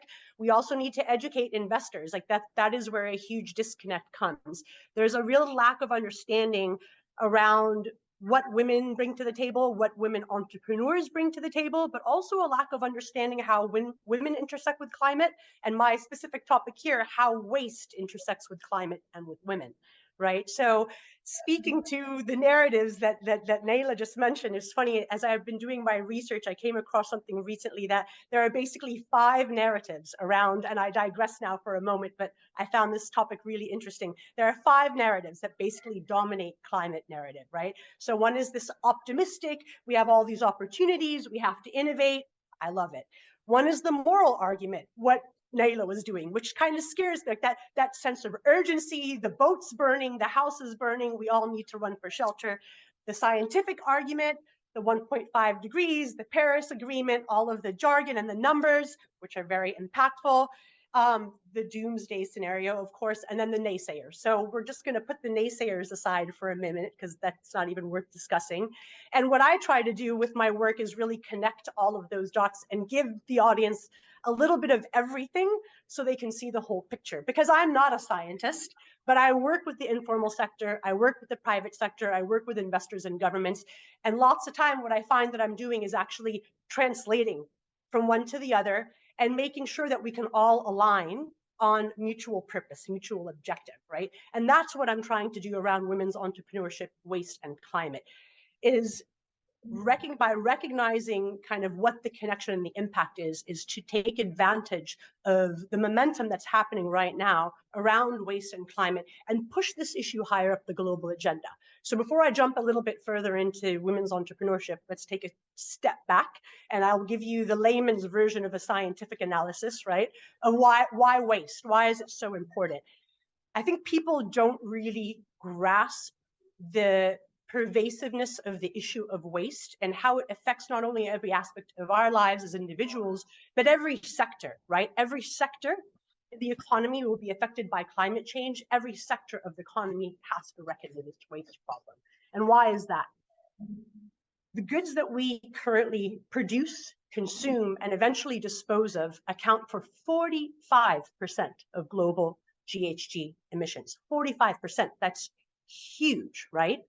We also now know the International Solid Waste Association came out last year at the COP with a declaration on waste and climate change. And they've told us that by improving solid waste management and shifting to a circular economy, we can reduce GHGs by 21%. So it's a huge opportunity to jump to that optimistic narrative. But that's not achievable without women. We all know that women are at the forefront of not only climate in terms of how we suffer and how we're impacted, but we are also the devisers of solutions, right? That's what women do. We solve for the challenges that we see our children suffering, our communities, and our society. And so many of the speakers before me have already pointed to that issue. So when we think about climate and waste, we know from the UN climate champions that a huge challenge ahead of us is that we don't currently have the technology or the solutions to address the problems that we're facing now and the problems that are going to hit us very, very rapidly in the near future. That requires innovation. What we do know about gender is that gender diversity on teams accelerates innovation. We also know from a huge study that EIB just came out, their annual finance study in Africa, that women-led company, before it was just this notion of gender diversity breeds, gender presence breeds innovation, right? Now we actually know that women-led companies drive more innovative solutions.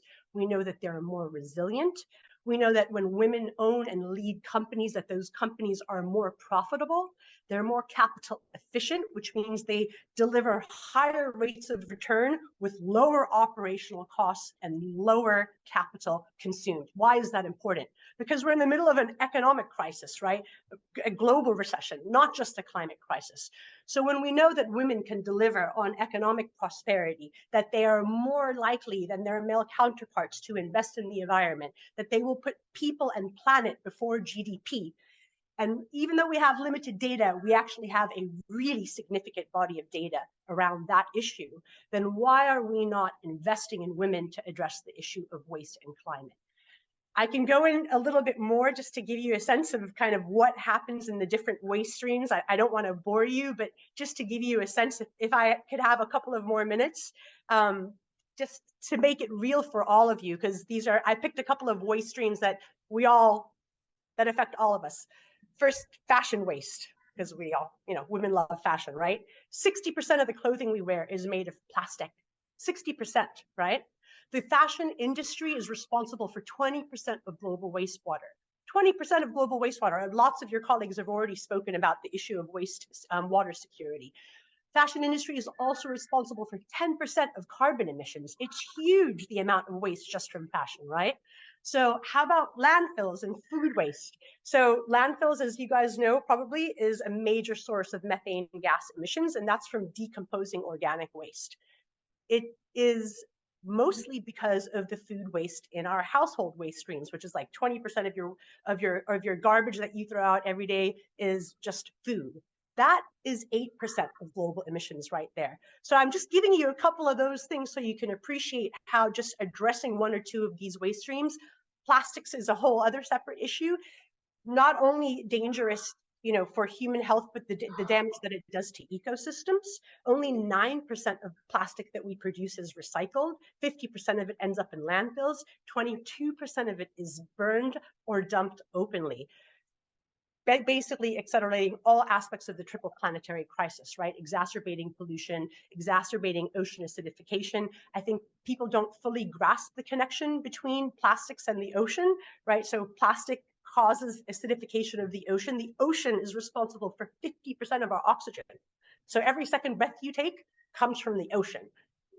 9 million tons of plastic is being dumped in the ocean every year. That's one dump truck of plastic per minute dumped in the ocean every year. So when you think about those things and you think about the fact that women, again, are going to be the most compelled to innovate and the most compelled to solve for these types of societal issues and environmental issues, my bet's on women entrepreneurs, and happy later to share some examples of the also women entrepreneurs that we have innovating in MENA. Thank you, Dalila.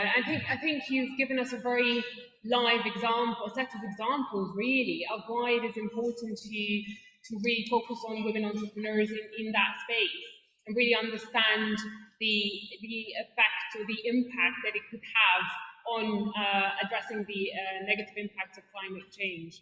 But my question to you, what do you think needs to happen in order to amplify that role, that agency that women entrepreneurs have? Because it's something that is not talked about as much, I think, is not talked about as much when we talk about the climate agenda. There's a lot of focus on community engagement, a lot of focus on the role of donors and investors and climate finance and all of that.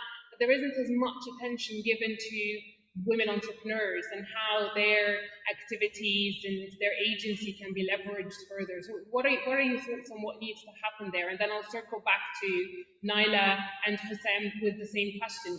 Where do you think those, because of Naila's comment on opportunities, maybe where do you see pockets of change that can be expanded even further? So Dalila, over to you. What are your thoughts? What needs to happen? Sure. It's a great question, actually. So we need a two-track approach, right? So innovation takes time and money and resources and a lot of collaboration. We have an urgent problem that we need to address quickly, right? So that's where issues like philanthropic capital is critical, because it can be catalytic and it can help unlock other forms of financing. But we can come back to that because I know we all want to talk about it. But to address kind of what needs to happen in general for women and to accelerate innovation, is we really need to take what I would say is an ecosystem building approach, right? So no one institution, as we know, is going to solve for this issue on our own.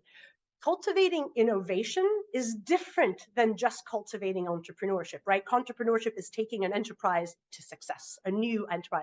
Innovation is taking a new idea to success. It's a whole other ballgame, requires a whole different set of individuals contributing to that. So if we're going to take an ecosystem building approach, where we focus on innovation, then we need a combination of players at the table that are providing, we need the academics at the table, we need the accelerators at the table, we need early stage capital programs, patient risk capital.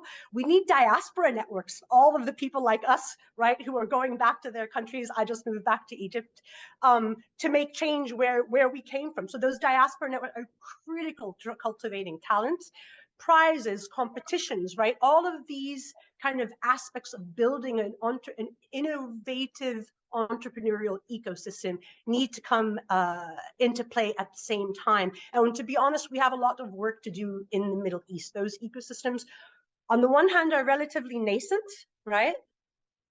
We don't have a ton of venture capital firms that are focusing on climate. I can tell you we have very, very, very few focusing on gender. So slim pickings when it comes to the intersection of gender and climate.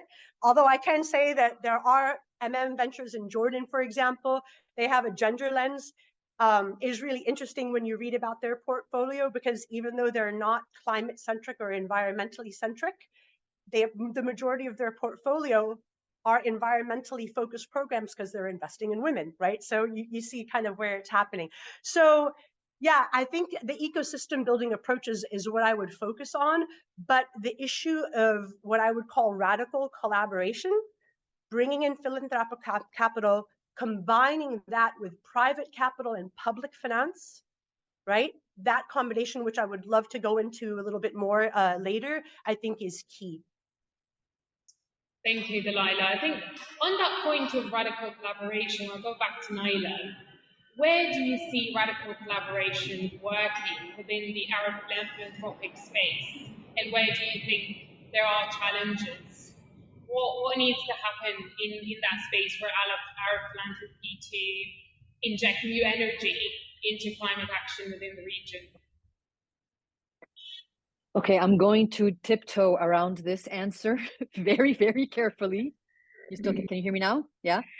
Okay. So obviously there's a lag when I start to talk. So let me just say that again. I said I'm going to tiptoe through that answer very carefully to say, do I currently see radical collaboration in the Arab philanthropic space? No. And I don't think that that's a controversial statement to make. It's not for the lack of will for people to want to collaborate. That's not the issue. We have to remember that oftentimes the barriers to collaboration in the philanthropic space really is just the frameworks, the legal frameworks, the restrictions that we work in or work under, the difficulty of making any kind of cross-border giving, the difficulty of, even politically talking about things that may be somehow politicized. Gender is certainly one of the very politicized topics that we have in the region. So it's not necessarily a lack of will. It's just that we don't maybe have the infrastructure to support those kinds of collaborations. However, this is where a network comes in. When a network is sector agnostic, as we are, there's a little bit of flexibility in how maybe we can do some advocacy and play a bit of an advocacy role on behalf of the network rather than on behalf of individuals, so that people aren't necessarily as exposed maybe to things that could jeopardize the work that they do. So that would be one thing that I would say, which is definitely to leverage the power of a network. And, you know, to the point of restrictions in the environment, I mean, you know, AFF historically had been established and set up as a registered entity in Europe, but then had one registered office in the region. And it just became untenable. It was impossible. And Sherine, I mean, you know a million times the story, the backstory of this, but it became so impossible that we had to shut down both our European and our regional office and re-register ourselves as a 501c3 nonprofit organization in the US, just to be able to do the kind of work that we wanted to do across the region. So that already is kind of an indication of the types of restrictions that kind of thwart some of the progress. But then the other thing is, you know, one of the interesting suggestions, which is not, I mean, this isn't anything groundbreaking, but one of the suggestions that were made at our climate roundtable 3 weeks ago was the idea of a pooled fund, and looking at, you know, the AFF, for example, serving as a holder of a pooled fund of philanthropic capital that could be used towards climate projects around the region. And part of the appeal of that for some of the organizations in our network is that since none of them are climate focused, since none of them are necessarily climate educated, they don't have to do all the legwork of trying to identify where are some of the key projects that they could be funding, or what are some of the key themes they could be funding. But we could help, you know, navigate some of the more difficult avenues for where to make that funding available. And then the other thing about philanthropic capital, to build on what Dalila was saying, is that philanthropic capital also has the luxury, in some cases, when done properly, of being really adaptable and a bit flexible, right? So it isn't necessary. I mean, it's restricted in many ways, but it can be unrestricted in certain other ways, and it can react very, you know, more immediately, as long as people have the will to take some risks. And it can take some risks. I mean, that is, you know, to reiterate what Dalila had said as well. So those are some of the ways that I think, you know, we've been engaging, at least around this issue, with our network, to see those opportunities come to light. Brilliant, thank you, Naila. On that point of radical collaboration, I turn to Houssam, and that question, that point that Naila brought up around adaptable finance and adaptable funding. Where do you see international and Arab collaborations coming together? Do you see radical collaborations happening, taking place? How do you connect the dots between Arab philanthropic funding and international funding?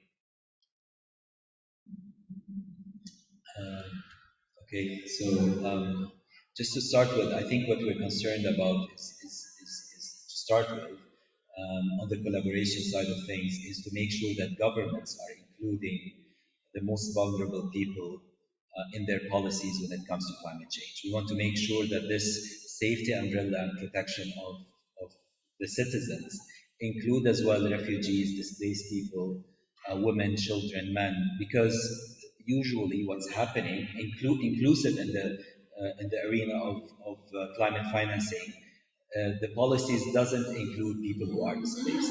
So if we're talking about the safety net in the future, we want to make sure any host community, and we need to help those host community. And I think this is where the collaboration will happen between West, East, South, and North, because we want to make sure where there is money, this money can help the host communities to include people who are most vulnerable, women, children who are displaced mainly.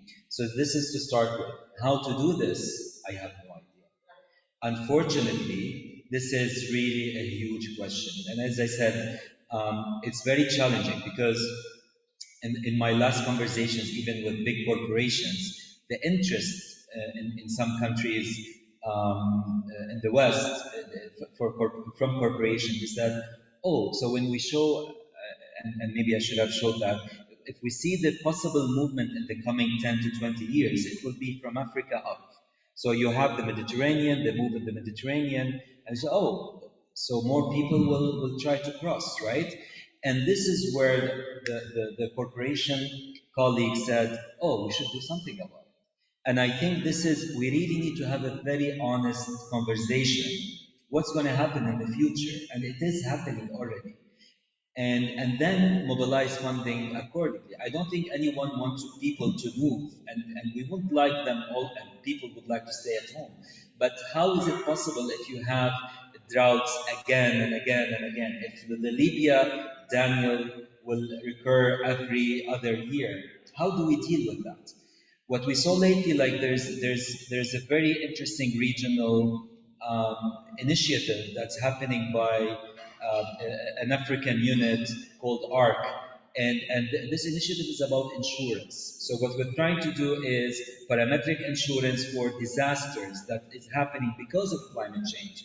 And it's about you as a country or through a donor country, you would pay $500,000 today, and the parametric insurance will say, listen, if there is a drought happens, depends on the severity of this drought, we'll give you 1.5 million as an insurance policy.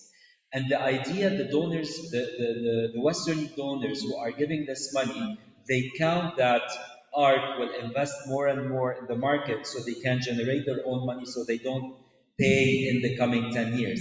And this is a very innovative, interesting cross-borders initiatives. And we see that now, even in Latin America, there's a possibility of these schemes. So on the collaboration, I think it's a very complex scene now, a lot of trials and errors, but the starting point, especially in our Middle Eastern Arab region, is really on the policy side. I think COP28 is a very important milestone for all of us, and because it's in Dubai, we know that there's a huge potential of echoes there, right? So I think it's a not to undermine other hosts, of course, but just to make sure that we go there and we make sure that they make the best out of this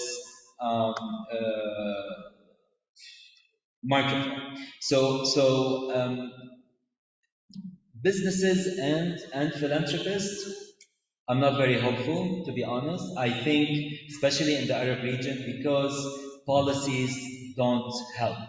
You don't have tax exemption. You don't have even any kind of you can, and I work in the region a lot, so I know that it's usually a personal channel that you try to do it through your bank account from somewhere else, all of that. So I think there should be, again, through this Dubai, Dubai microphone, very, very soon, we should, working with colleagues who are making, with Badr and others, just to make sure to open the space and talk honestly and transparently about what are the challenges, and maybe governments will step up and help in sorting out some policy and legality issues for philanthropists, but not only that, for NGOs and entrepreneur and social initiatives and big initiatives like the insurance schemes that possibly we can contribute to altogether in that part of the world. Thank you. So we've got about 7 minutes for Q&A, but I just wanted to say something here about, I think the picture that I'm getting, and I've just come back from Doha just the other day, is quite fragmented, to be frank. I'm not going to lie about that. I think that as we talk about complementarity and collaboration across different parties, and a lot of the enthusiasm and the passion for that to happen, I think it's happening at a much slower pace than it should be happening at. And I think there's also a lot more emphasis on competitiveness between different countries, rather than really focusing on the substance of a coherent strategy. And I think this particularly pertains to the MENA region. I don't think the West is coherent either. I think we're all very fragmented. The UK has just made a massive U-turn on its environmental and the climate change commitments, and that this will probably have reverberations in other countries as well. So I don't think, when I look globally and I look regionally, I see the picture as being quite fragmented. I don't know, Dalila, if you have any examples, just very quickly, based on your experience and your work in the region. Now you've moved to, you're very much at the heart of a lot of the challenges, but also a lot of the examples of good practice, maybe, or hopeful practice, if you will. Are there any examples that you think kind of shine a light on what could happen from the ground up, knowing that top down at the moment is quite a mixed picture?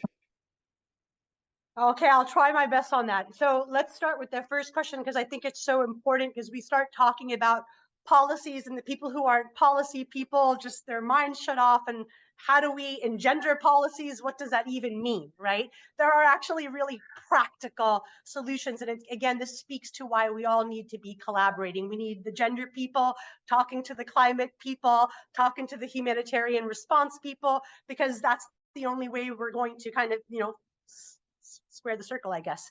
So as far as, since our topic today is engendering the climate response, speaking to that, just practically, we need to engender climate policies first and foremost, and engender climate institutions, right? What does that mean?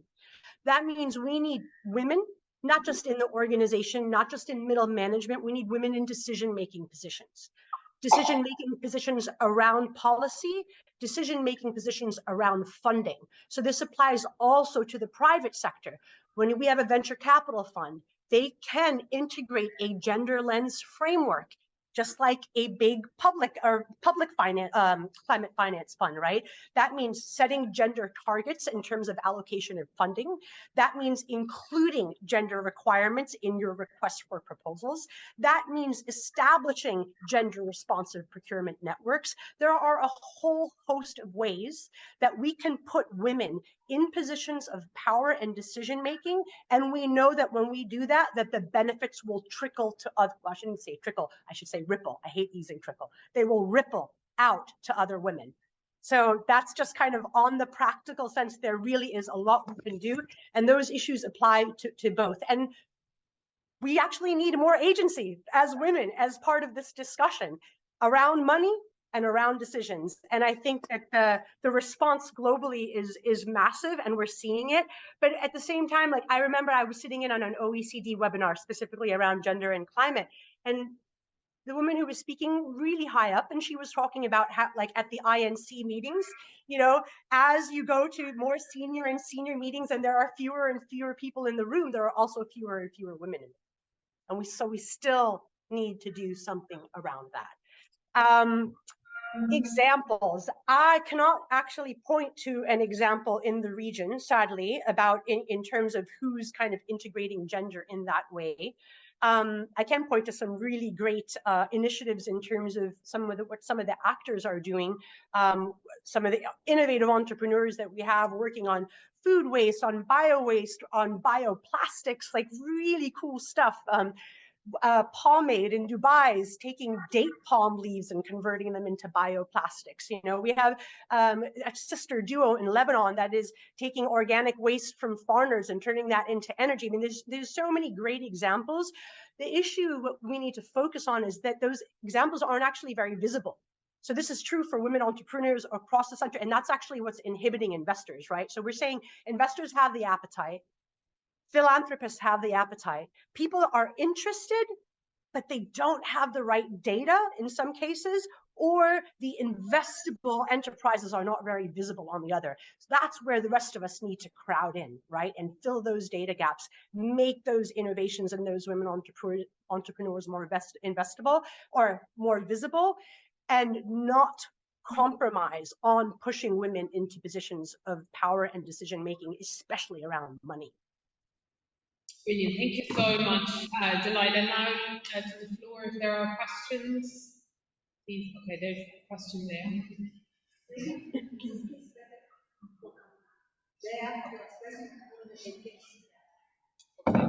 Yeah, you wanna?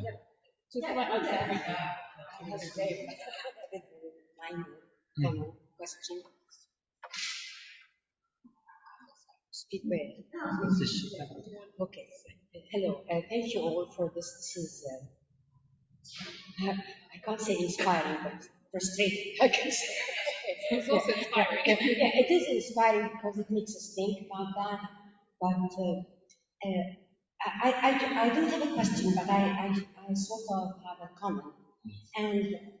And this springs from what Houssam has been saying about how funding is going to sort of development rather than climate, rather than humanitarian. I just happened to finish an evaluation,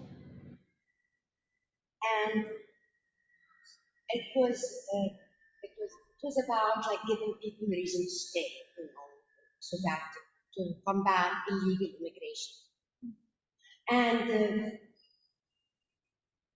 they had all UN agencies had a cross-cutting theme, which is just environment, like transfer or transition to just environment. And of course, before that, there has always been gender mainstreaming as a cross-cutting theme. And what I have seen is that it has become a donor's requirement. Just like that we have to fill in with numbers or just like do something there or there, you know, not really a comprehensive, it's not really a focus. They call it a cross-cutting theme. And because it's a cross-cutting theme, they have to address it. They have to address it, but they're not addressing it in the right way. And maybe this is where we need to actually intervene. This is maybe where we need to come in. Like I was interviewing these women about climate change and about things they're doing, and she said, like, what you're giving us water in plastic bottles, and you're coming and talking to us about climate change. So I think, I don't know how, of course, it's a question for you all, but this could be an opportunity for us to actually get something seriously done about climate change and about gender and climate change. Not as parallel lines, but as something that it's a donor requirement at the end of the day. Thank you. Brilliant. Thank you so much. Please go ahead. Houssam and then Naila. I totally agree with you, and I think one of the what we're trying to do through the process now, since we're trying to be more and more tackling climate action in relation to displacement as a humanitarian organization so far, is to be transparent about what we are lagging behind with. What I said at the beginning, so like we use a lot of plastic sheets to help people, and it's not sorted out yet, and we don't have an answer because it's so expensive so far to go to the to the sustainable part of things, right? So I think one of the guidelines we're putting in our strategy and plans for our colleagues in the operations is to say, listen, we really need to make sure we're not greenwashing, even as an organization, because we see a lot of banks globally and others, like they have these standards, and what you try to do is exactly like just to tick these sustainability reports or governance report, and without really being who you are pretending to be. We need to prevent that, and it's not easy, because I think we might tend to say this, oh yeah, this European donor or this philanthropist want us to be climate friendly, we just need to tick the box. And it's an internal challenge, but we are aware of it. And there is a big risk that the humanitarian and the charities and whoever is seeking fund and finance will get into this trap. And from the civil society part, I think this watching eye should be there to say, listen, you're not really what you're pretending to do. Yeah. Naila and Dalila, do you have any reactions or comments on that remark or that question? Naila? Yeah, okay. So, I'm not at all surprised to hear this. I have to admit, in a lot of the work that I do, because I work a lot on the women's economic empowerment side, but then I work in all these male-dominated infrastructure style, the water and waste and whatnot. And you're right, there's a lot lost in translation, right? Because oftentimes the people who are experts in gender are not the people who are water engineers or civil engineers, and figuring out how to design a landfill at a refugee camp, right? There's a huge disconnect. Again, this is why we need radical collaboration. So when we say radical, I love to take to the streets, but we actually mean radical as in urgent, immediate, crossing lines that haven't been crossed before. So we need to pair up our gender experts and our finance experts, our gender and our waste, our gender and our humanitarian, Gender is cross-cutting precisely because if we put it in a silo, it has no impact. Gender is cross-cutting because gender has to be cross-cutting. Without that, we won't have the impact that we need to see. So I think that, yeah, we actually just need to see more collaboration with experts working together so that we can educate the climate actors on the role of women and the impact of women, not just how they're being affected, but how they contribute. And it's the same thing with investors, with the climate financiers. They need to understand the guaranteed rate of return by investing in women, regardless of what they're investing, what sector they're investing in. Thank you, Dalila. Naila, any final thoughts? Can you hear me? Yes. Yeah, great.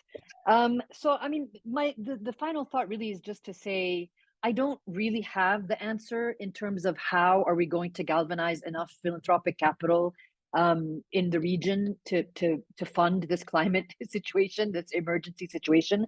I think, you know, the only thing that we can do is continue to do what we've been doing, and find support at a global level from other actors doing the same thing to kind of help prop up the messages and the messaging that needs to go across to our foundations and our donors in the region. I mean, I understand Houssam's point about not having a lot of optimism around the kind of impact that philanthropy will make. I understand it. I'll take it as a challenge. I'll take it as a challenge to see if we can change some of that. At least in small doses. I don't know what the answer is. But one of the things I can tell you is, you know, Sherine, you and I met up again at COP27 in Sharm. And I know when I saw you then, I told you that as a representative of Arab philanthropy, I was the only person, right, out of 40,000 people. This year, we will be more. We have a delegation of Arab foundations coming with us. It's not a huge step, but it is a step because it was literally one person last year. It'll hopefully be more than one person this year, and you know, so on and so forth. And again, you know, having conversations with our network around, people asked us when we offered for a delegation to come with us. First of all, interesting. I'm not calling anybody out, but I'm just, you know, pointing it out as something that is an intriguing kind of thing to see. The foundations that are coming with us, that are interested to come with us, that, you know, will potentially commit to attending COP28 with us, of those people, you know, I'd say maybe 50% work with or for some of the richest foundations in the region. Okay. And they've all asked if we will cover their costs. Yeah. That's worrying, Naila. That's really worrying. I mean, yeah, I've lost the optimism now. No, I mean, it's very strange. It's very odd. And I mean, when pushed back, when I say I literally have less money than, you know, they'll say, oh, no, I mean, we can pay our own way. But if we didn't, would you pay our? And, you know, so it's interesting. But I will say, I sat on a panel yesterday on climate here at the Wings Forum with global colleagues, and a colleague from Brazil, who, as you know, are also like, I mean, the Amazon is one of the biggest receivers of the consequences of this climate crisis. And also a network of Brazilian foundations literally said, you will find it impossible to get philanthropists to attend COP or other climate-related or, you know, organized events if you don't pay for them to go, even though they can afford it themselves. So I want to offer you a note of optimism. There are a couple of questions here. Is it okay if we extend the session by 5 minutes? I'm very cognizant of your time commitments. Okay, brilliant. So would you like to come in with you? And I can see, Dalila, you wanted to come in. So.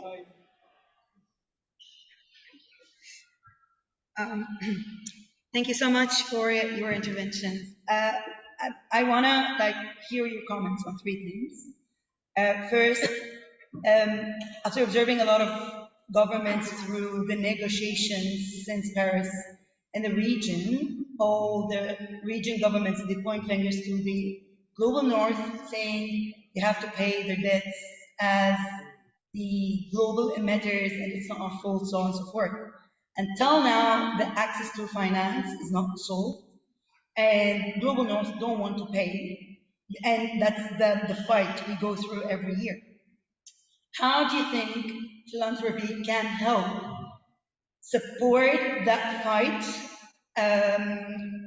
in order to get funds? Because so far all the funds available, it's either debts, which we cannot afford as a region, or a very, very complicated process to access, and still there is no money in the bank. The second thing is greenwashing, and thank you for mentioning. Civil society now is all talking about greenwashing and how this COP28, is gonna be a big, big ball of greenwashing. The COP president is the head of the biggest fossil fuel company. Actually, last year, it was mentioned in the opening statement, we will keep on bringing out fossils because we had the best fossils in the world. That was actually mentioned by the head of state of UAE in the opening statement of COP. So, if you want to really, really see an impact, if you want to access finance, if these are the countries who are giving us finance, while everyone knows how urgent the situation is, yet they are investing in fossil. Norway, US, UK, all the big countries who are like committed. So what are you going to do? I'm so sorry, but I really want to hear your comment. Thank you. Okay, hello. First of all, I want to thank again Naila and Ersilia, the co-organizer, and Naila and Dalila for joining us online for their time. A very quick question. Yesterday evening, I was speaking to Houssam about the High Commissioner for UN High Commissioner for Refugees using zakat, that is a traditional Muslim method for dealing with poverty, in order to support refugees from Syria. There are a lot of problems connected to use a Muslim instrument through a non-Muslim organization, let's say, having fatwa supporting this and spending the money for Muslim or even for non-Muslim. There are a lot of questions. But my question to you is, what do you think about? Do you think that we could include, or it would be possible to include Muslim traditional instruments for coping with poverty, like zakat, sadaqah, even foundation, waqf, to support financing for climate change action? Thank you very much. Climate change action. Yeah.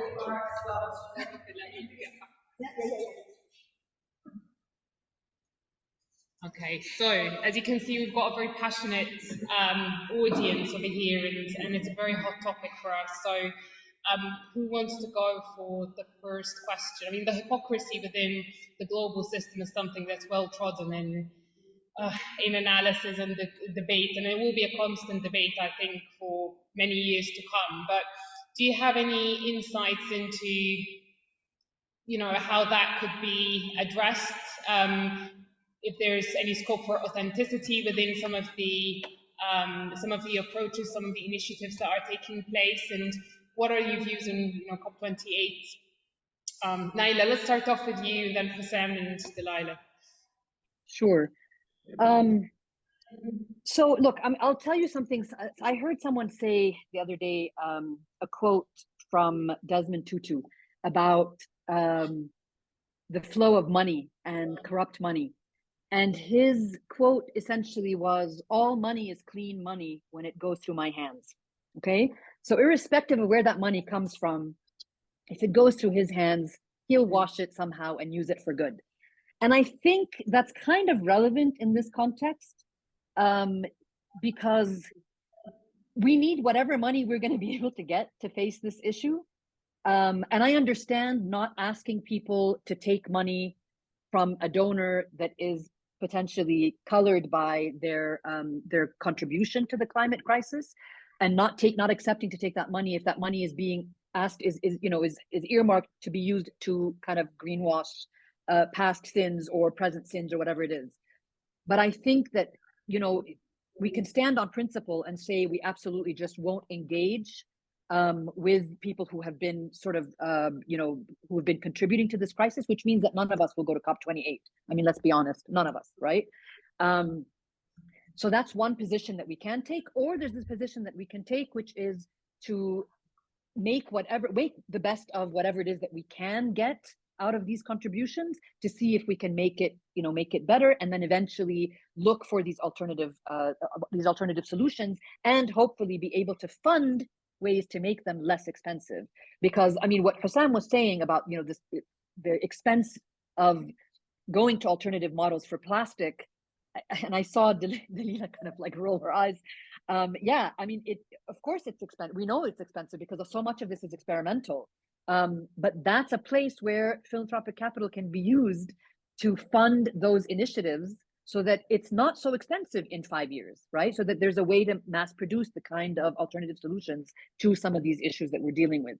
So, I mean, that would be one, because I don't have another answer for that. Like, I don't know what to tell you. We need the money, and that money is inevitably going to come from people who are either assuaging their guilt or trying to find a different way to do, and when you talk about reparations from the global north to the rest of the world, I mean, at the end of the day, it's almost impossible to get reparations on any of the crimes of the past, right? You try to get racial justice through reparations, impossible to get the global north to pay for that.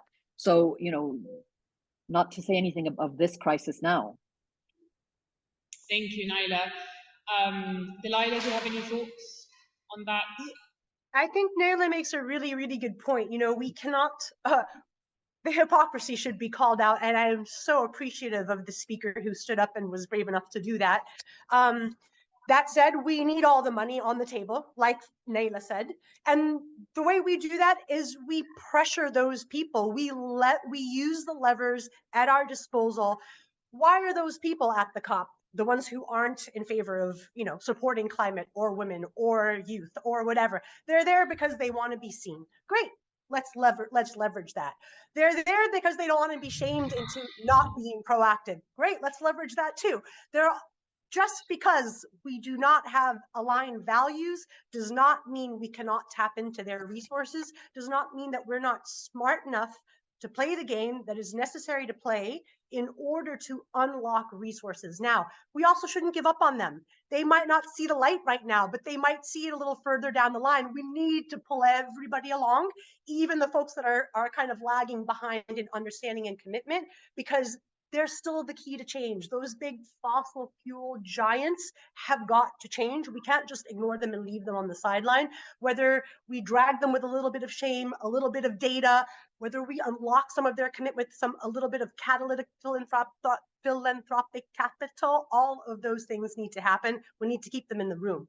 The positive note that I want to end on, because I know that the scene from where we sit in MENA looks a little bit bleak, is that there's a huge turn happening right now. I want to remind everybody that we're about to have our second COP in a row in the Middle East, all hypocrisy aside. Prior to the COP last year in Egypt, the last one was in Doha. That was the first one ever in our region. Now we're having 2 in a row. In our tiny little region compared to the rest of the world, it is huge. To have 2 sitting climate champions that are Arab is huge. To have the 2 appointed to the COP presidency as Arab women, it's huge. And what are they constantly clamoring on, both Dr. Muhyiddin and Her Excellency Razan al-Mubarak? Recentering the dialogue in the regions that are most affected, our regions, recentering the dialogue around the people who are most affected, women, youth, and marginalized groups.